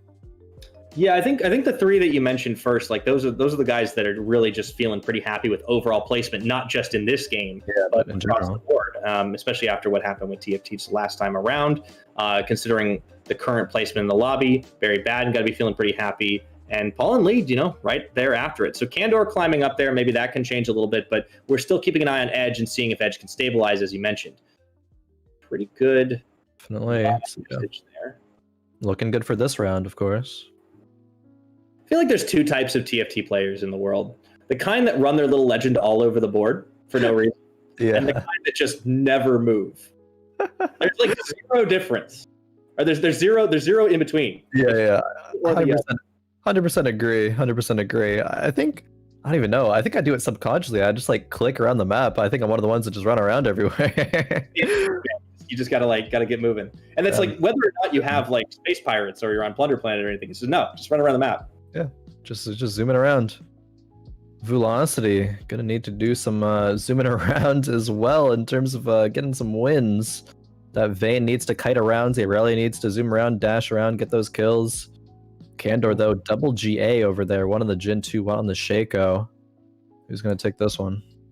Yeah, I was about to say it's a pretty big Jace, but it's being surrounded. Actually does get taken down, and that Jin doing a lot of work with the low health bars. Not quite enough here for Vulocity, and Candor is going to take the victory on that one. Fourth shot from the Jin, crushing all hopes of Vulocity there. With that Leona getting extra kill even. Yeah. Last chance at some items for some of these players.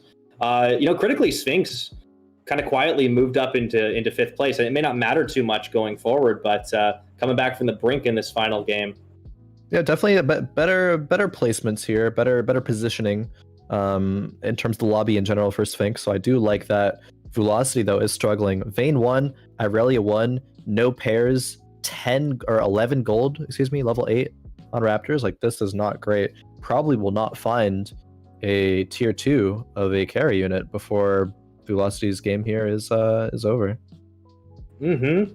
Yeah, this is a little bit rough if you're Vulocity right now, and you're one of those players that's kind of like sitting on a reasonable amount of points, not way out in the lead, not way behind. So you really need to do well in this final round to try and tip the difference.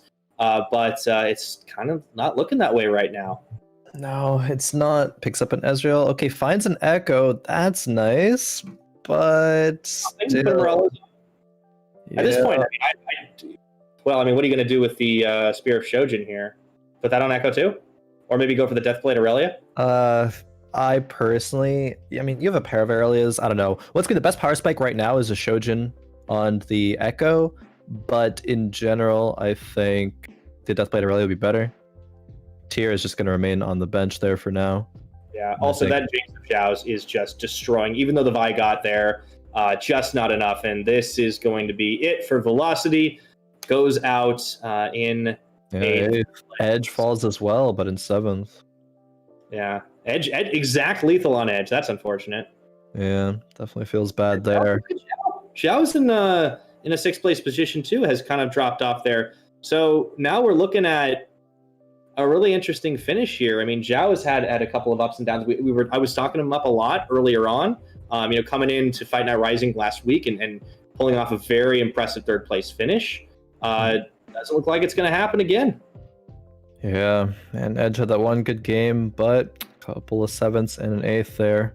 Unfortunately, ending today's tournament run for them. But Barrybadden, one of our frontrunners here, going up against Zhao. Will the Jinx be good enough to carry these rounds? But it's not looking old. Which Jinx, I suppose, is the real question here, because Zhao's Jinx is just tearing up Barrybadden's. I might have spoken a little too soon on the Zhao finish. That was a real big win.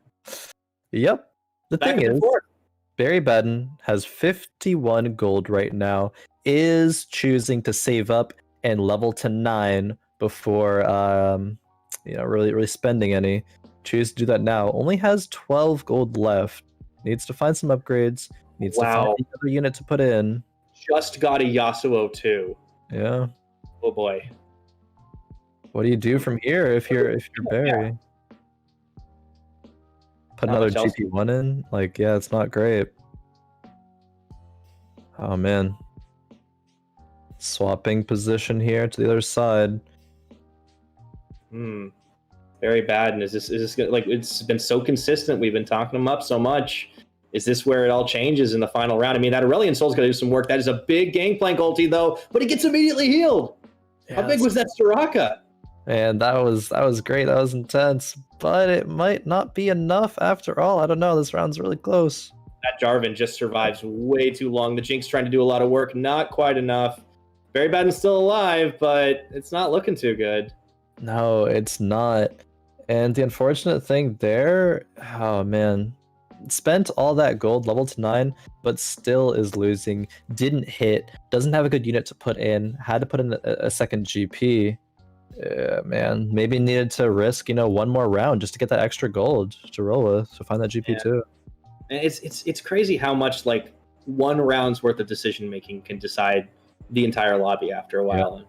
Looks like it's going to TFT though, well on his way to possibly another first place finish. Over 20 HP, 25 HP ahead of second place, and that's Candor. A lot of gold in his pocket. He can freely spend it. This is interesting. Locket. I mean, Locket actually should come in handy. Look at that front line, almost 0 items on them. Yeah, Locket's going to be great here. I was going to bring up the fact that it's very interesting that TFT still has not, at this point, hit Teemo 2 or Wukong 2. That Wukong pair has been there for such a long time, but even without those being leveled up, still being able to be a front runner in this lobby by 25 HP.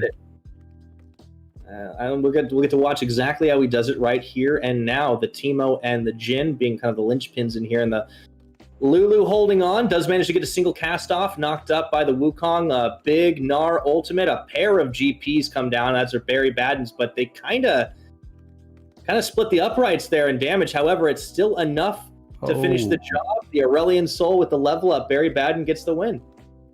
Yeah, that was actually really, really close. I thought that the Rebels there would win by a lot more, but Aurelion Soul at the end is going to do it. Okay, 6-star Guardians by paulhnlee here. Janna 2 with the Death Cup.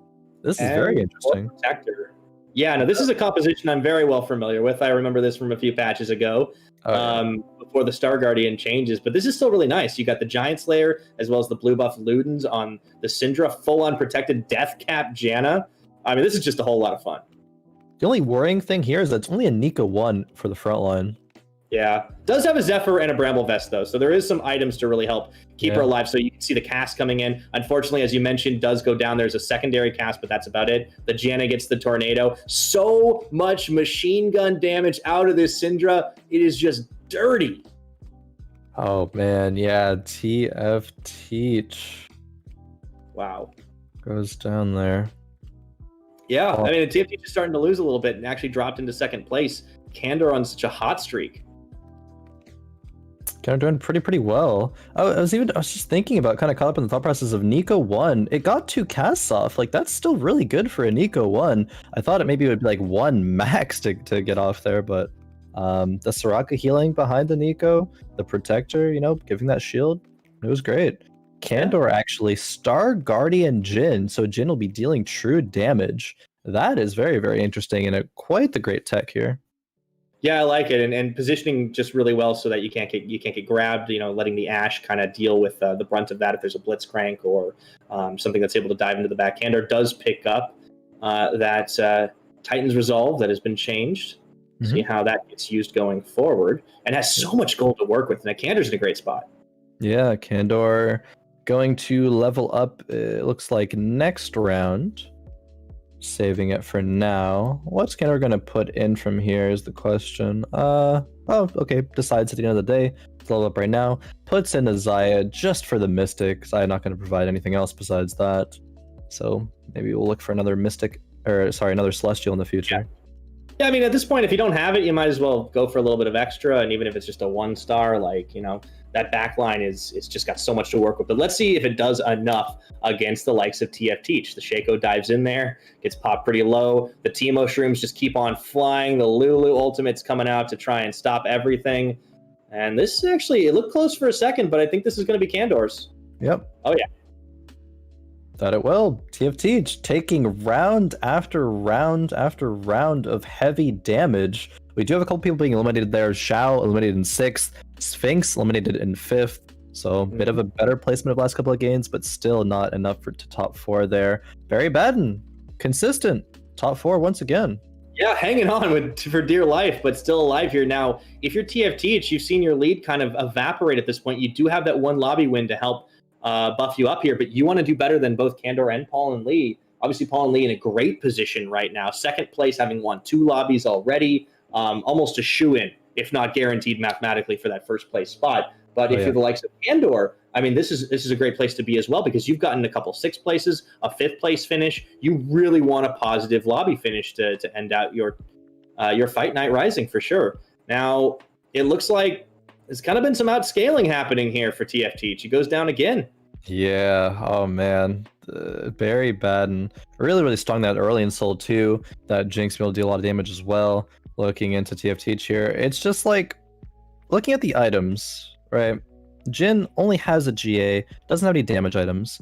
Teemo, the items are okay, but Rageblade not being a great 3rd item. You have no items on frontline here. You were talking about earlier, the Locket seems good for a frontline because you don't have any of those, but I definitely agree with you there. I think that this Locket should be going on frontline. Yeah, but putting Lulu in the backline, and it's great. It helps your backline out, but those units are lasting long anyway. You need your frontline to be able to last longer so that your backline will be able to do work. But either way, TFT against paulhnlee here.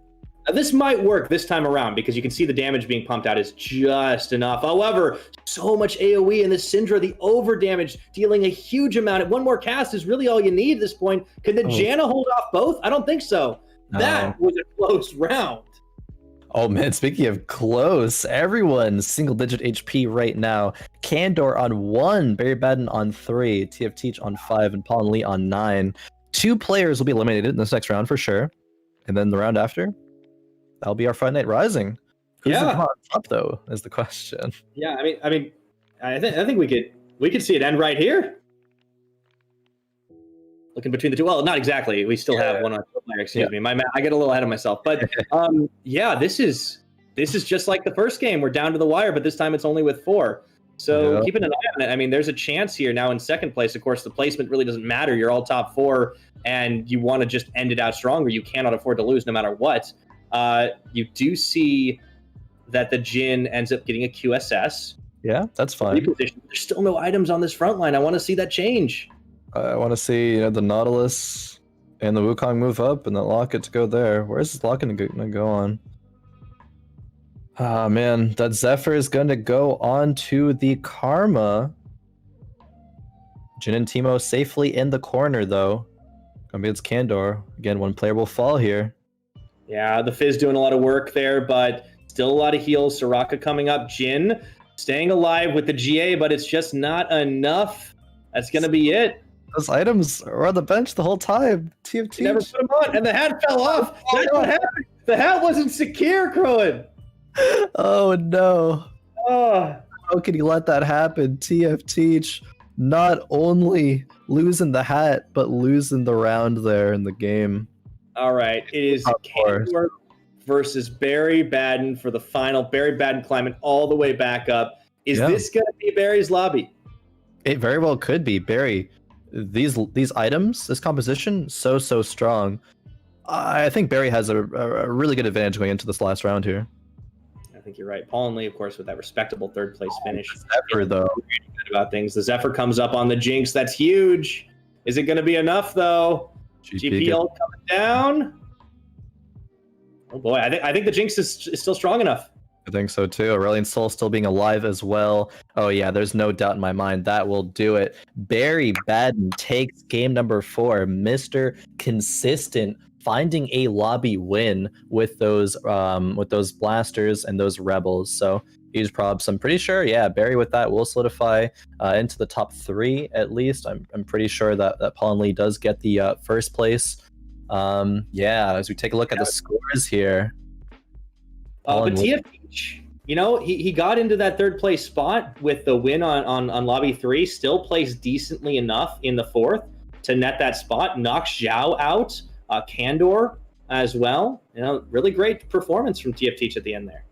Yeah, no, definitely. Games 3 and 4 were enough. Getting into that top 3, gonna be invited back for next week. Again, Paulhnlee just played really spectacularly tonight, so ends up with that first place. But Barrybadden, at the end of the day, only 4 points behind. So Barrybadden, really strong performance as well. Yeah, I mean, there was just so much consistency. Like lobby 3, like maybe a little bit of an outlier there, but never placed so poorly that you were worried for a minute that like, oh, is Barry going to drop out? Because we were always seeing like a fairly quiet set of rounds, but still performing consistently. So finally, kind of all coming together in the end there with a lobby win and just enough to get into that 2nd place. So congratulations to Barry. Yeah, definitely. I wonder if we're going to be able to get an interview with Paulhnlee. Hopefully, we are, hopefully able to. Generally like seeing that perspective, into the players and their thought process going into especially a new patch and all of that. But yeah, definitely. Paulhnlee, are you here? Yes. Hello. Hello. Congratulations on your victory at Fight Night Rising. You have had a spectacular set of games, top 4ing every single game, those 2 first places. How are you feeling right now with your placement today? I'm feeling pretty good. I feel like I could have placed higher my 3rd and 4th games, but overall I can't really complain. Definitely. Pyra, do you have any questions? Yeah, I wanted to ask, because we talked a little bit about this like approach of when you win the first couple of lobbies, like what is your approach? Do you try to go like, oh, I can go even farther and get all of the wins and go for like something interesting, something crazy, or do you play a little more conservatively? Paulhnlee, for you, what did you feel after you won those first 2? Like, were you thinking you could kind of coast a little more, or did you really want to try to go 4-0? I definitely didn't want to slack off, but I wanted to play more aggressively, play for the early game, and make sure I can lock in top 4 and not like throw away my lead with a pot 2. So after those first 2 games, I just tried to focus on the early game, and I mean my late game turned out to be a bit weaker, but I was able to secure top 4s. Yeah, definitely. We were discussing during the broadcast, that change of play style, and you took the route of being very consistent there, and it worked out exactly as you planned there. Coming in being like, oh, I could have played better, but still played that win condition, and it worked out for you here tonight. I did also want to ask, your thoughts on the new patch. Of course, it seems to be a general consensus that the patch is pretty small, doesn't change too much. Do you agree with this, or do you think that there are some things that are big changes in 10.17? Well, there was a patch today, hotfix that fixed mech, and I think before then mech was like super strong, and especially in Dwarf Planet, like you would only see mech. But now, since mech is a little bit weaker, a lot more comps can be coming out. Like we saw a lot of Jinx Brawlers today, or Jinx Rebels, and I played like 2 games of Protector Sorks. Mm-hmm. So I think overall it's pretty balanced. I think mech is still pretty good, but there are a lot of strong comps that you can play, and it just depends on your opener. Definitely. About the strong comps, do you have a favorite composition in this patch or past couple of patches? Right now it would be Protector Sorks. It's just because I think the Protector Sork early game is really strong. Like if you can secure a Bramble or Warmogs and then get that on a Jarvan, and then put some damage source behind it. Like I played a lot of Ziggs too, and Ahri. Like your early game is usually really strong, and then you can just transition that into like a higher placement late game, even if you don't have like, insane items. Yeah, definitely agreed there. Pass it back to you, PiraTechnics, if you have anything else. Yeah, I wanted to follow up a little bit on that because it did seem like a lot of the Sork-based compositions weren't really being played in the first couple of lobbies, but they started to pick up by the end. Do you think that was just sort of happenstance, or was it more just because it wasn't being contested? You and a couple other players saw that could be your win condition. I mean, when I was playing Protector Sorks, I wasn't really looking at whether or not it was contested. I was just looking at my start. So if I had like my frontline items, so the games I went Protector Sorks, I think I had the first game I had a Warmog start, and second I had Bramble start, and I just had like a few AP and mana items after that. So that's just what made me decide to go Sorks. I think it just happened to be that it wasn't really contested, and against cyber players and against Jinx, like I think Protector Sorks are pretty good. So I decided to go those instead of like taking those mana items and trying to go like mech, for example. Yeah, thanks for the insight. Yeah, definitely. I mean, that is it for me in terms of my questions. If Perry, you have anything else? No, I'm good. I'm just trying to learn. I'm taking the opportunity to be like, tell me how to get good. I want to learn more about this composition that I always made. Yeah, definitely. Well, once again, congratulations, Paulhnlee, on your victory. You'll be invited back for next week, of course, and I'll give the floor to you. Do you have any shout outs? Where can we find you on Twitch and social media? Where are you? My Twitch channel is paulhnlee, and I don't think I stream that often, but when I do, you can catch me there. And also, just big thank you for giantslayer for hosting this and really pushing the competitive TFT scene. Yeah. Congratulations once again, paulhnlee. Thank you. All right. Have a good night.